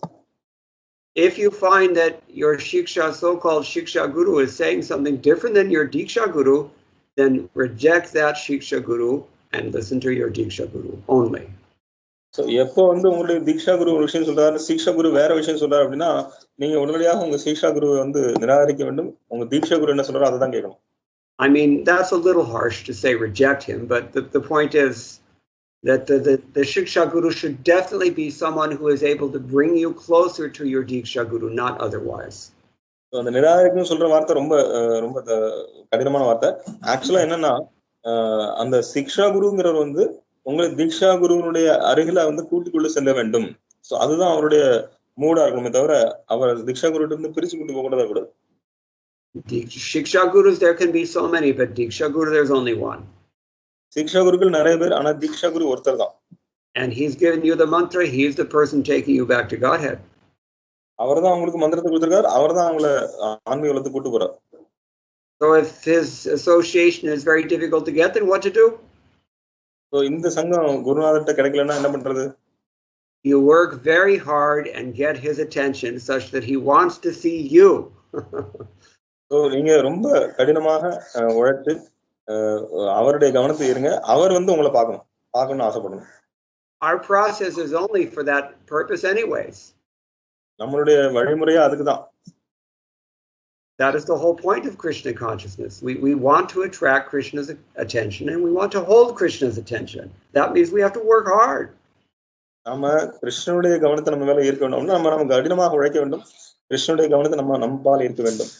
And hard work doesn't just mean, physical labor, although that is also included. It means we have to actually qualify ourselves and elevate our consciousness. கடினமான உழைப்பு அப்படின்னா கடினமான உழைப்பு மட்டும் இல்லை, கண்டிப்பா கடினமான உழைப்பு இருக்கு, அது மட்டும் இல்லை. ஆனா நம்மளுடைய உணர்வை நம்ம வந்து உயர்த்த வேண்டும், such that the spiritual master is actually very pleased with us, because that is the way to make advancement. Yasya prasadam bhagavat prasadam. So நம்ம மிகுந்த உயர்ந்த தூய்மை நிலையை அடைய வேண்டும், நம்ம உணர்வை உயர்த்த வேண்டும், குருநாதர் நம்ம மேல திருப்தி அடைய வேண்டும். ஸோ எஸ்ய பிரசாதா பகவத் பிரசாதோ, குருநாதர் திருப்தி அடைஞ்சால் உங்களுக்கு பகவானுடைய கருணை கிடைக்கும். Or at least we can make a greater effort to get the association of our spiritual master somehow. அல்லது நம்ம எப்படியாவது நம்ம குருநாதருடைய சங்கம் கிடைப்பதற்கு நம்ம வந்து இன்னும் அதிகமாக நம்ம வந்து முயற்சி எடுக்க வேண்டும். I don't like to encourage this bhinadrik, so to speak, this vision that the Shiksha Guru is something different than the Diksha Guru. I don't like to encourage it. I don't see that Srila Prabhupada ever encouraged that. So நான் குறிப்பாக வந்து இந்த தீக்ஷா குரு வேற சிக்ஷா குரு வேற அப்படின்னு அந்த வேற மனப்பான்மை அந்த அந்த விஷயத்தை நான் வந்து அவங்க ரெண்டு பேரும் ஒரே விஷயம் தான் சொல்லணும், அந்த ரெண்டு பேரும் அந்த வேறுபட்டு இருக்காங்கிற விஷயத்த நான் வந்து பேச விரும்பல. ஏன்னால் பிரபுபாதர் அதை வந்து சொல்லவே இல்லை. ரெண்டு பேருமே அவங்க தீக்ஷா குரு சிக்ஷா குரு ரெண்டு பேருமே வந்து ஒருமித்த கருத்தோடு இருக்க வேண்டும். It is a bona fide distinction, but it's overused in my opinion. அங்கீகரிக்கப்பட்ட வித்தியாசமான விஷயம், வேறுபட்ட விஷயம் தான். ஆனா இது ரொம்ப அதிகமாக இஸ்கான்ல இப்போ இந்த தற்போதைய காலத்தில் அதிகமாக பயன்படுத்திக் கொண்டிருக்கிறார்கள். Is that okay? Yes, made a note of the answer. Hare Krishna. Thank you so much. Anything else?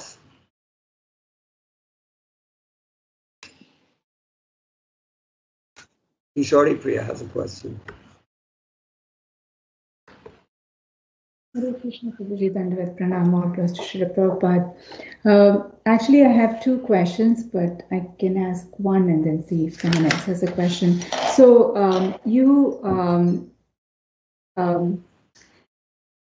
basically, you spoke about how we, ill-bred people cannot be submissive, and so that disqualifies. So we say mercy of Krishna, mercy of Guru is costless, but this lack of submissiveness disqualifies us. Basically, we don't have that eligibility to contain that mercy. So how do we get out of this conditioning? Good question. You want to translate? Okay. கேள்வி, நன்முறையில் பயிற்சி அளிக்கப்படாதவர்கள் அவங்க வந்து பணிவாக இருக்க மாட்டார்கள் அப்படின்னு நம்ம பிரபு சொன்னாங்க. அதே மாதிரி நன்முறையில் பயிற்சி அளிக்கப்பட்டவர்கள் வந்து பணிவா இருப்பாங்க. ஸோ இப்போ நாம பாக்குறோம், குருநாதர் வந்து கருணை கொடுக்குறாங்க, அது காரணமற்ற கருணை. ஆனா இப்ப நம்ம வந்து நன்முறையில் பயிற்சி அளிக்காதனால அந்த கருணையை வாங்குறதுக்கு தகுதியான பாத்திரமாக இல்லாம நம்ம இருக்கிறோம், அல்லது அந்த கருணையை ஏற்றுக்கொள்ள முடியாத நிலையில் நாம் இருக்கிறோம். எப்படி இதை வந்து எப்படி இந்த பிரச்சனைல இருந்து வெளியே வர்றது, எப்படி நம்ம வந்து கருணையை வாங்குறது? There are a few things to consider here.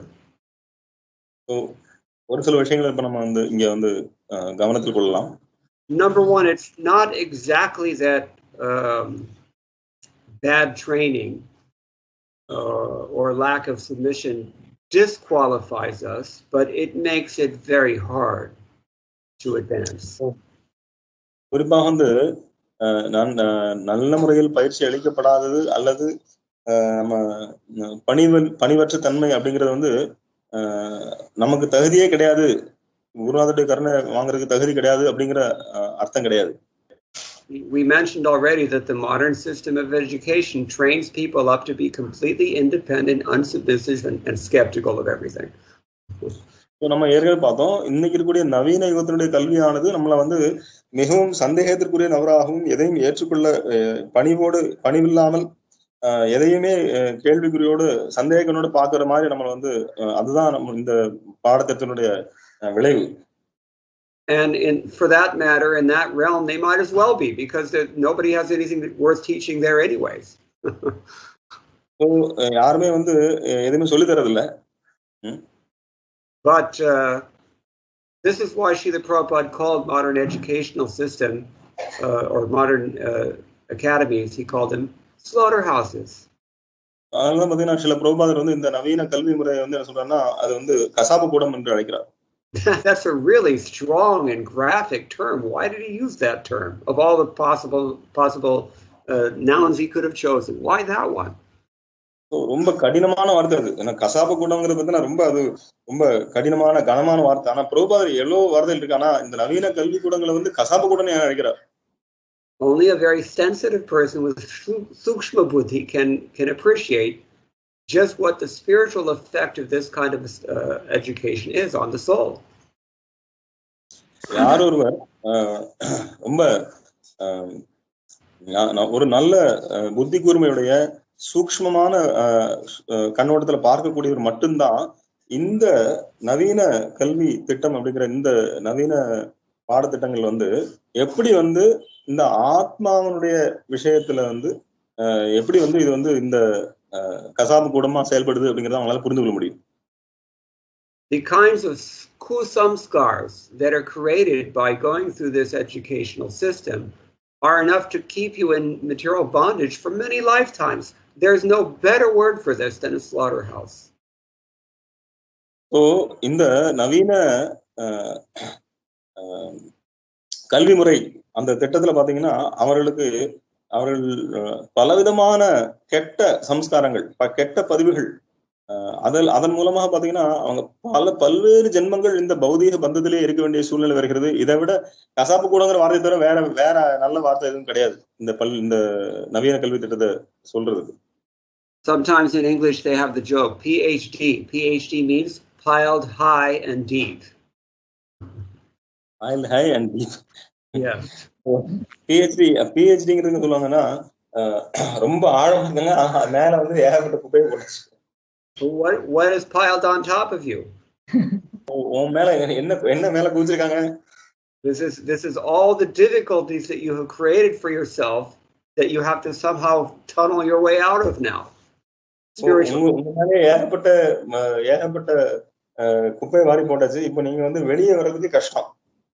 Why give yourself so many kashtas? So the point is that one should actually be trained up properly. Then it makes your life easier. முக்கியமா ஒருவர் வந்து ஒழுங்காக பயிற்சி எடுக்க வேண்டும். அப்ப நம்மளுடைய வாழ்க்கை வந்து சுலபமானதா இருக்கும். I mean to say it makes spiritual life easier. ஆன்மீக வாழ்க்கை ரொம்ப சுலபமானதா இருக்கும். So having said that, it's not entirely impossible to make spiritual advancement, even though we are at this disadvantage, but it is hard. நான் வந்து இயலாதுன்னு சொல்லல. அதாவது வந்து இந்த மாதிரி பணிவற்ற தன்மையின் மூலமாக வந்து குருநாதருடைய கருணை பெற முடியாதுன்னு சொல்ல வரல. ஆனால் அது கடினமானது. Bhagavatam says, ahaituki apratihata. Nothing can actually obstruct a person who's really serious. இருந்தாலும் பாவகம் சொல்கிறது அஹைத்துக்கி அப்ரதிஹதா. யாரொருவர் நேர்மையாக தீவிரமாக முயற்சி செய்கிறாரோ அவருக்கு எந்த விதமான தடையும் கிடையாது பக்தி தொண்டு செய்வதற்கு. So you have to just introspect and determine for yourself, am I serious enough to tunnel my way out of all of this stuff that I've piled on top of myself. அப்ப நாமளே நம்ம கொஞ்சம் சுய பரிசோதனை செய்ய வேண்டும். நான் என் மேல ஏகப்பட்ட குப்பையை போட்டுன்னு இதெல்லாம் தாண்டி என்னால வெளியே வர முடியுமா? Now you also asked about what is the practical solution. What do we actually do about this? So நீங்க கேட்டீங்க இது நடைமுறையில என்ன தீர்வு இருக்கு, நாம என்ன செய்ய வேண்டும்? In the 4th canto there's a famous purport in which the Prabhupada says the entire material civilization has to be thoroughly overhauled. The entire civilization has to be thoroughly overhauled. Sorry, Prabhuji, your phone. The entire civilization, materialistic civilization, has to be completely overhauled. இந்த பௌதீகமான முழு நாகரிகம் இந்த எல்லாமே இந்த நாகரிகம் எல்லாத்தையும் நம்ம சேர்த்து எடுத்துட்டு வரணும். And Srila Prabhupada also had a very practical plan for doing that. So Srila Prabhupada வந்து அருமையான திட்டம், இதை செய்வதற்கு அருமையான திட்டம் வைத்திருக்கிறார். And in the last, say, 3 or 4 years that he was with us, he was increasingly pushing on that plan, practically. I don't know, bro, whether this is my phone or your phone. I couldn't hear you, bro. Okay. For the last 3 or 4 years. We can hear. I can hear you. There's problem with my phone, I think. I don't know. Okay. Once again, for the last... I'm switching off my video. Yeah. Yes, Prabhuji. Yes, Prabhuji. For the last 3 or 4 years that he was with us, Srila Prabhupada was increasingly pushing on his plan for Varnashram Dharma in particular. So, கடைசியான 3-4 வருடங்கள் சில பிரபுபாத நம்மோட இருந்த பொழுது முழுமையாக அவர் வந்து வர்ணாசிரம தர்மத்தை நிலைநாட்ட வேண்டும் என்று உறுதியாக இருந்தார். My understanding is that Srila Prabhupada's conception of Varnashram Dharma was very, very, very comprehensive. So, Srila Prabhupada வர்ணாசிரமத்தினுடைய கொள்கை அப்படிங்கிறது பார்த்தீங்கன்னா அவர் வந்து ரொம்ப என்ன சொல்றது ரொம்ப தெளிவாக இப்படிதான் இருக்க வேண்டும், ரொம்ப எல்லாரையும் உள்ளடக்கியதாக இருக்க வேண்டும் என்று பிரபுபாதர் கூறியிருந்தார். It was, in other words, it was not limited to the static traditional stereotype that people think of when they hear the word varnashram. So அவங்க எல்லாருமே எனக்கு மாதிரி இப்படிதான் இப்படி ஒரு உறுதியான அல்லது ஃபிளெக்சிபிலிட்டி இல்லாம, அதாவது வந்து ஒரு பிரபுபாதர் வந்து ஒரு இப்படிதான் இருக்கணும் வர்ணாசிரமம் சொல்லல, அதாவது வந்து அந்தந்த இடம் சூழ்நிலைக்கு தகுந்த மாதிரி வர்ணாசிரமத்தை அமைக்க வேண்டும் என்று பிரபுபாதர் சொல்லியிருந்தார். There is a social dimension to that plan of Varnashram, social stratification, which is very important and also scientific, even metaphysical. அவர் வந்து சமூக ரீதியாக ஆன்மீக ரீதியாக பல்வேறு பரிணாமங்கள் இருக்கு வர்ணாசிரமத்துக்கு. And a very prominent aspect as well is the socioeconomic aspect, agrarian living, simple living, high thinking. சமூக பொருளாதாரவியல் அந்த பரிமாணத்தில் பார்க்கும்போது மிக எளிமையான வாழ்க்கை, உயர்ந்த சிந்தனை இருக்க வேண்டும். Human character, virtue, religion, certainly, these things are all destroyed to the extent that we have sophisticated urban development. நம்மளுடைய மனித நேயம், மனித இரக்க குணம், நம்மளுடைய எல்லாருமே நல்ல நல்ல குணங்கள், நன்மதிப்புமிக்க குணங்களை அழிக்கக்கூடியது இன்னைக்கு கூடிய நவீன இந்த நகர நாகரிகம். That means industrial and technological development. It tends to choke the soul. இந்த பெரிய பெரிய தொழிற்சாலைகள் அல்லது இந்த தொழில்நுட்பங்கள் இந்த மாதிரி இந்த இதுல நகரத்துல இருக்கனால நம்மளுடைய ஆத்மாவுடைய அந்த வளர்ச்சியை வந்து இது வந்து தொண்டையை நெருக்குது. Something about urban existence corrupts one's character. Everyone experiences this everywhere, worldwide. If you go to a rural place after living in a big city, you see the people here are so much nicer than they are in the city. நகரத்தில் வாழ்பவர்களுக்கு இதை நீங்க அனுபவித்திருக்க முடியும். நகரத்தில் வாழ்பவர்களுக்கு வந்து பாத்தீங்கன்னா அவருடைய நல்ல குணங்கள் எல்லாமே வந்து தேய்ந்து போகிறது, அழிந்து போகிறது. ரொம்ப நாள் நகரத்துல வாழ்ந்துட்டு அவங்க வந்து கிராமத்துக்கு வந்தாங்க பாத்தீங்கன்னா அவங்களே உணர முடியும் இந்த கிராமத்துல வாழக்கூடியவர்கள் வந்து ரொம்ப அமைதியாகவும் இன்பமாகவும் வாழ்கிறார்கள் அப்படிங்கிறது. So there's a practical aspect also, socio-economic aspect of self-sustaining agricultural based society. இது வந்து பாத்தீங்கன்னா சமூக ரீதியான சமூக பொருளாதார ரீதியான ஒரு நடைமுறைக்கு ஒத்து வரக்கூடிய ஒரு அமைப்பு.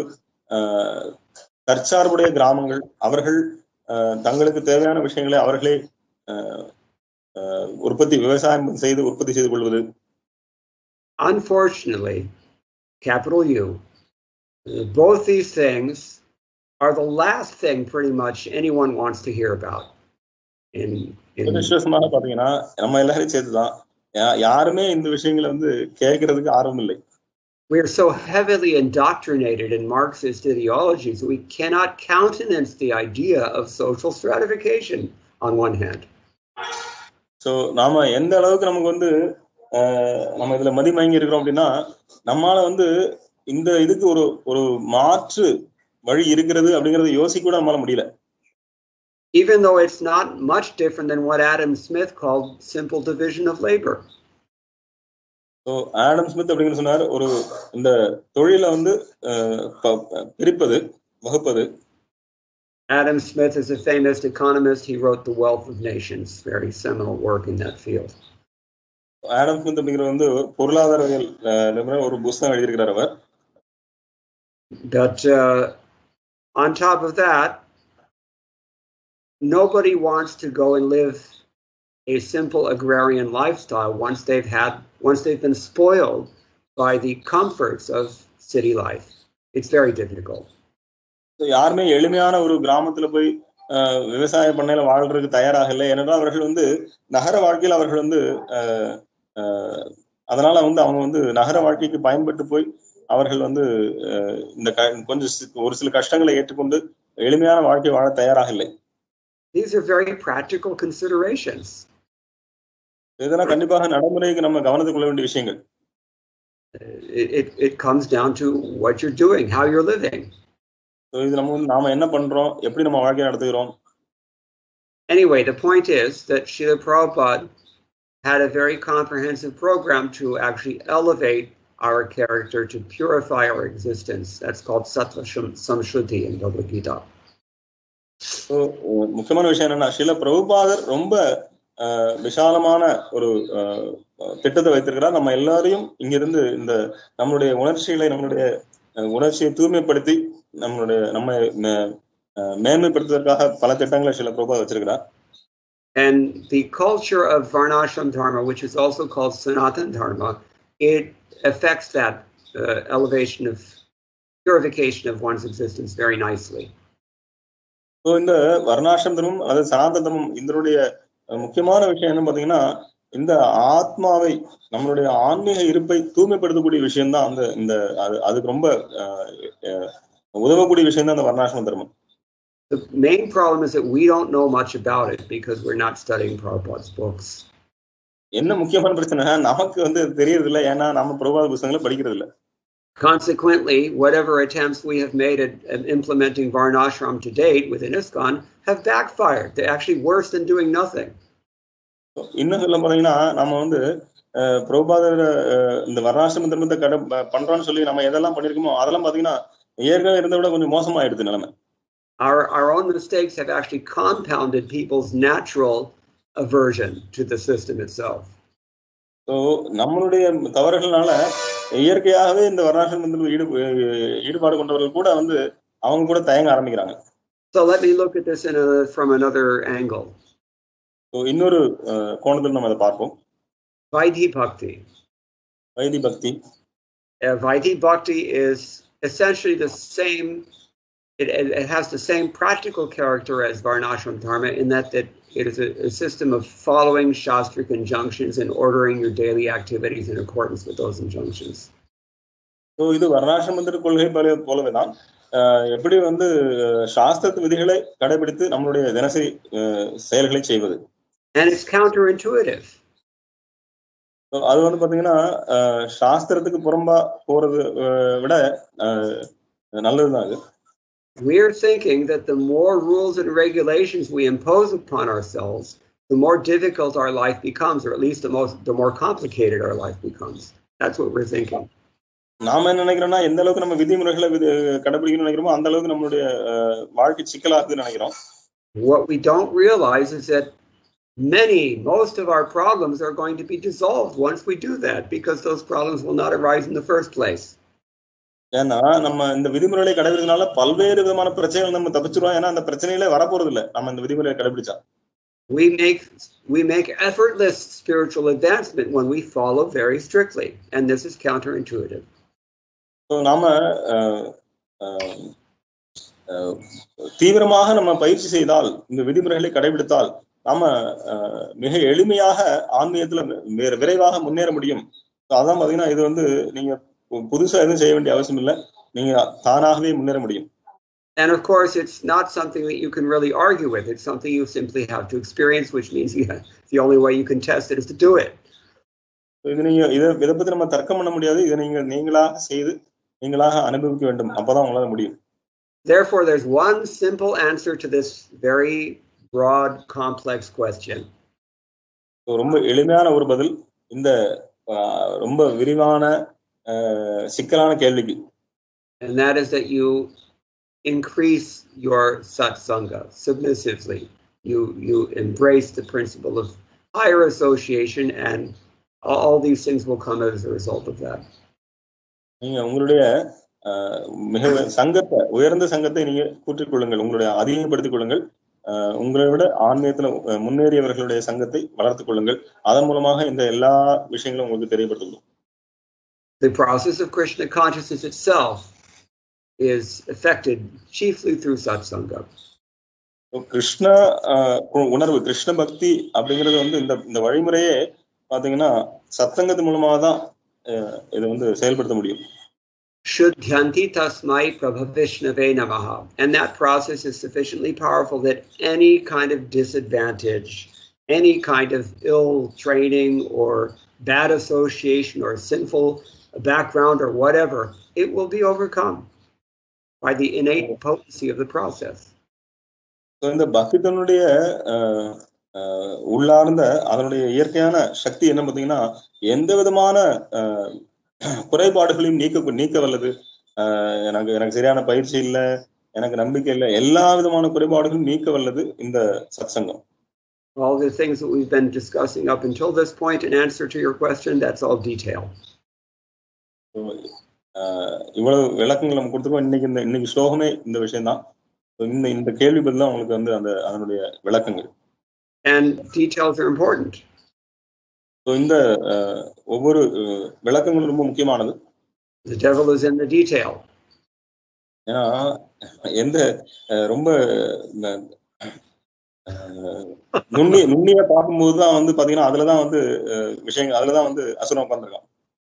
How do you say devil in Tamil? Shaitan? I said asuran. Yeah, Shaitan. Shaitan Gulam. Satan Gulam. Okay. So, any other questions or any comments? I did have another question. So, we've been talking about the soul and the body, and that we are not the body and the soul. And it's a concept. But recently, I was speaking with someone who lost her mother. And so she told me that, every time she passed the morgue, the funeral was like a week later. So every time she passed the morgue, she didn't feel like going there because she felt, that's not my mother, that's the body of the mother. But at the same time, she was really finding it hard to accept that her mother passed away. So I was just wondering, why is it, when we see the body of a person lying there, we know that that is not the person. But somehow, it's kind of somehow shrouded in some, some conditioning that we come out of it. And you had alluded to this previously in the last class, calling this Marghat Vairagya, where we just temporarily have that. Vairagya. Yes, and we have that temporary understanding, but then we quickly snap out of it. Okay, this question has to be translated now into Tamil, you understand? மாதாஜியுடைய ஃப்ரெண்டோட அம்மா யாரோ தவறிட்டாங்களாம். So அவங்க வந்து அந்த ஒரு வாரம் கழிச்சுதான் வந்து அந்த இறுதி சடங்கு இருந்தது. அப்போ அவங்க பார்க்கும்போதெல்லாம் வந்து இதுதான் எங்க அம்மா அப்படின்னு. ஆக்சுவலா அம்மா இல்லை, அது அவங்க உடம்பு தான். ஆனா இருந்தாலும் நம்ம வந்து இதுதான் எங்க அம்மா இங்கதான் இருக்காங்க அப்படிங்கிற மாதிரி அந்த உடலை நம்ம பார்த்தாலுமே இந்த உடல் இது வேற, உடல் வேற, ஆத்மா வேறன்னு தெரிஞ்சாங்க. இருந்தாலும் நம்ம வந்து அந்த உடல் தான் அப்படின்னு நம்ம அந்த எண்ணத்துல இருந்து எப்படி வெளியே வருது? Okay, so yeah, did you finish your question even? Yes, I was just wondering why, why is it? This is association, sangha. Sangha means what goes together, no? So if our only experience with another individual is through the medium of the mind and the body that they inhabited temporarily, then what is our choice? Of course we're going to make that identification. So நம்ம இதுதான் சங்கம். நாம வந்து ஒரு நபரோட அவருடைய உடலோடும் மனதோடும் மட்டும்தான் நம்ம வந்து அடையாளப்படுத்தி நம்ம அவரோட சங்கம் வைத்திருந்தோம்னா அதனால நம்ம அடையாளப்படுத்த முடியும். ஆத்ம ரீதியாக நம்ம வந்து அவங்க அடையாளப்படுத்தி அவங்களோட நம்ம வந்து உறவு வைக்கவில்லை என்றால் நம்ம உடல் ரீதியாக தான் அடையாளப்படுத்த முடியும். So it's only natural. அது இயற்கையானது. So then that brings up another point, which is that which illustrates what we've just described about varnashram and its importance. நம்ம ஏற்கனவே வர்ணாசிரமத்தை பத்தி பேசிட்டு இருந்தோம், அதனுடைய முக்கியத்துவம் பார்ப்போம். In a varnashram society, proper funeral means you don't have to wait for a week or 2 weeks with the body sitting in a morgue. You can cremate immediately, just like here in Vrindavan. That's what they do. வர்ணாசிரமத்தில் வந்து பாத்தீங்கன்னா 1 வாரம் 2 வாரம் காத்திருக்க வேண்டிய அவசியம் இல்லை, உடனடியாக வந்து அந்த தகனம் செய்யப்படுகிறது உடல். Because unfortunately, in some cases, the soul, since we're talking about sangha, attachment, the soul doesn't want to separate from that body even though it's dead. So துரதிருஷ்டவசமாக சில நேரங்கள்ல அந்த ஆத்மாவானது உடல் இருந்து ஆக்சுவலா மரணம் அடைஞ்சாச்சு, இருந்தாலும் அந்த ஆத்மா வந்து அந்த உடலை விட்டு வெளியே போறதுக்கு, அந்த உடலை விட்டு பிரியறதுக்கு வந்து மனசு இல்லை. And there have been cases of people waking up in the morgue as well. There have been cases, Prabhuji? There have been cases wherein people who were declared dead later on wake up at their funeral or at the morgue. So, சில நேரங்களில் பார்த்தீங்கன்னா அவர் இறந்தான் மாமா, ஆனால் மறுநாளைக்கு பார்த்தீங்கன்னா அவங்க திடீர்னு எந்திரிப்பாங்க அந்த உடல்லே. It actually happened. This is a true story.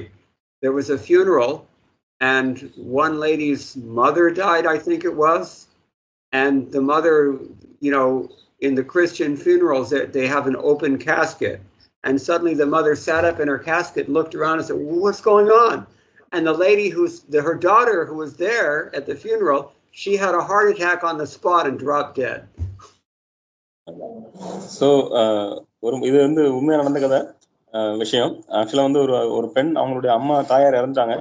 அவங்க அந்த இறுதி சடங்கு பண்ணிட்டு இருக்காங்க. இறுதி சடங்கு பண்ணும்போது அவங்க அந்த ரோமன் கத்தோலிக் அவங்க வந்து என்ன பண்ணுவாங்கன்னா அந்த பெட்டி திறந்துதான் இருக்கும். ஸோ அவங்க இறுதி சடங்கு பண்ண போறாங்க. அந்த டயத்துல பாத்தீங்கன்னா அந்த பெட்டிக்குள்ள இருந்து அவங்க அம்மா எழுந்திருச்சு என்ன நடக்குது இங்க அப்படின்னு பாக்கலாம். அதை பார்த்த உடனே அந்த பெண் அந்த பெண் வந்து அவங்க வந்து ஹார்ட் அட்டாக் வந்து இறந்துட்டாங்க. So this gives rise to the English adage, fact is stranger than fiction.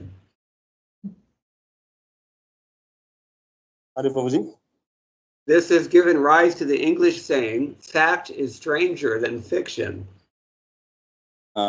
So ஆங்கிலம் சொல்றாங்க உண்மை வந்து சில நேரங்கள்ல வந்து கற்பனையை விட வினோதமானது.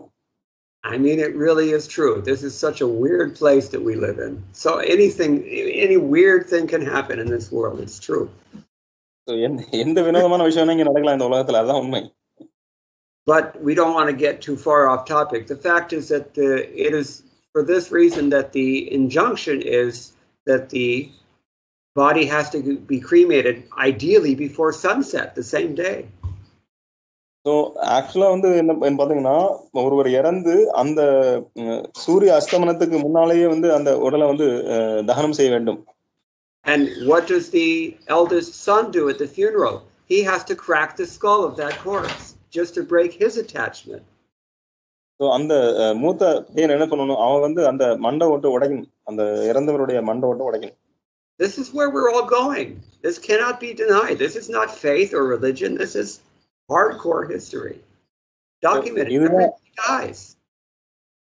இதுதான் உண்மை, பிரத்யட்சமான உண்மை. என்னன்னா நாம எல்லாரும் இங்கதான், நாம எல்லாரும் இறக்க போறோம், இங்கதான் நம்ம எல்லாரும் போறோம். இது வந்து கற்பனையோ இதெல்லாம் கிடையாது, இதுதான் உண்மை.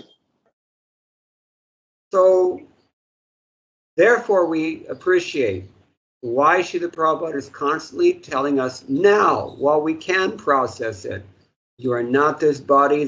You have a spiritual identity. You don't know who you are. You have to become submissive and listen about these things. Adi. அதனாலதான் பாத்தீங்கன்னா சில பிரபாத அவருடைய புஸ்தகங்கள்ல நீ இந்த உடல்ல நீ ஆத்மா அப்படிங்கறத திரும்ப சொல்கிறார். நம்மால இதை கிரகித்து கொள்ளக்கூடிய நிலையில இருக்கும்போது நம்ம அதை கிரகிச்சுக்கணும். ஸோ இது எல்லாவற்றையும் பிரபாத நமக்கு சொல்றதே வந்து இது நம்ம இப்பவே பயிற்சி எடுத்துக்கொள்ள வேண்டும். Otherwise, when death comes, and it will come to every one of us, then the person who's died is confused and bewildered and frustrated, and the persons who have lost that person, they're also bewildered and confused and frustrated, and nobody knows what's going on, and what a mess. So இப்ப நம்ம பிரபுபாத புத்தகங்களை படிச்ச இந்த விஷயங்கள் நம்ம உணரவில்லை என்றால் நாம வந்து நாம இறந்து போயிடுவோம்னா இறந்து போனவர் குழப்பத்தில் இருக்கிறார், அதை சுத்தி இருக்கிறவங்க எல்லாரும் குழப்பத்தில் இருக்காங்க. இதெல்லாம் ஒரு பெரிய குழப்பம். It's a matter of simple responsibility. We have to prepare for that. So இதுதான் வந்து ஒரு எளிமையான நமக்கு வந்து பொறுப்பு. நாம வந்து எல்லாருமே இந்த பொறுப்பு எடுத்துக்கொள்ள வேண்டும். There are many unpleasant conversations that just have to happen in life, and this is one of them. So இதெல்லாம் வந்து ஒரு இந்த உரையாடல்கள்லாம் வந்து நமக்கு மகிழ்ச்சி அளிக்கூடியதில்லை, ஆனா இந்த உரையாடல் கண்டிப்பா நம்ம செய்துதான் ஆக வேண்டும்.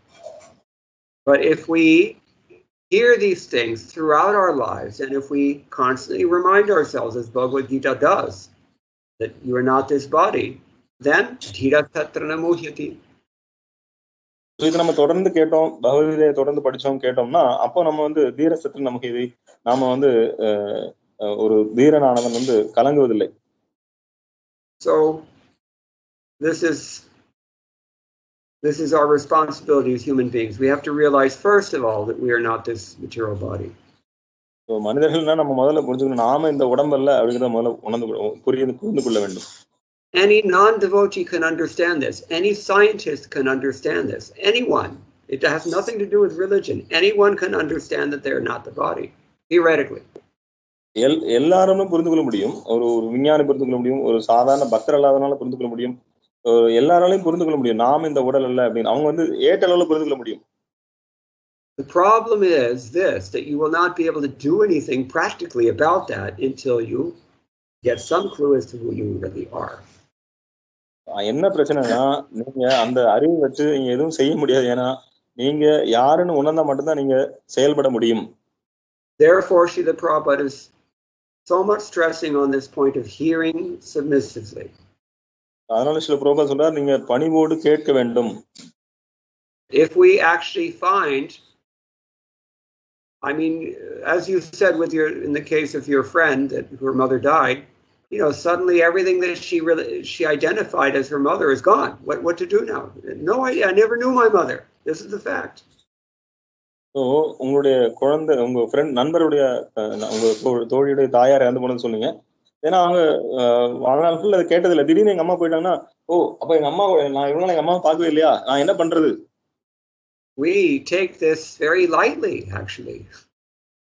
நாம ரொம்ப ஈஸியா எடுத்துக்கிறோம் அதெல்லாம். We accept as a matter of dogma that I don't know who I am, but once it hits us, the depth of that realization, it is life-changing. So இது நம்ம வந்து எப்போ நம்ம இதை உணர்றோமோ அப்போ வந்து நம்மளுடைய வாழ்க்கையே மாறும். Then we can actually begin to approach a spiritual master with submission. Once we realize it, I really don't know, I have no idea who I am. If we actually understand that, then we can approach with submissive inquiry, as Prabhupada is stressing in his purport or class. எப்போ நம்ம வந்து உண்மையில நான் யாருன்னு தெரியல அப்படிங்கும்போது நாம வந்து குருநாதரை சரணடைஞ்சு நம்ம யாரு அப்படின்னு வந்து நம்ம வந்து அப்போ குருநாதர்கிட்ட நம்ம வந்து கேட்க முடியும். Okay, so it's getting pretty late. If there are no more questions, then I think we can adjourn, as we're going to meet again tonight at 7:30, correct? Prabhu, it's tomorrow, no? Tuesday. Oh, today is? Monday. Yeah, no. Did we say Tuesday night? I don't remember. Yes, Prabhu. You said Tuesday night. Tuesday night. All right. So then Monday morning and then Tuesday night. Okay. Very good. Yes, okay. So thank you very much. All glories to Srila Prabhupada. Vancha kalpatarupesha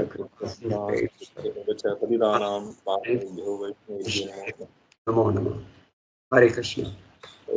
Thank you, Prabhuji.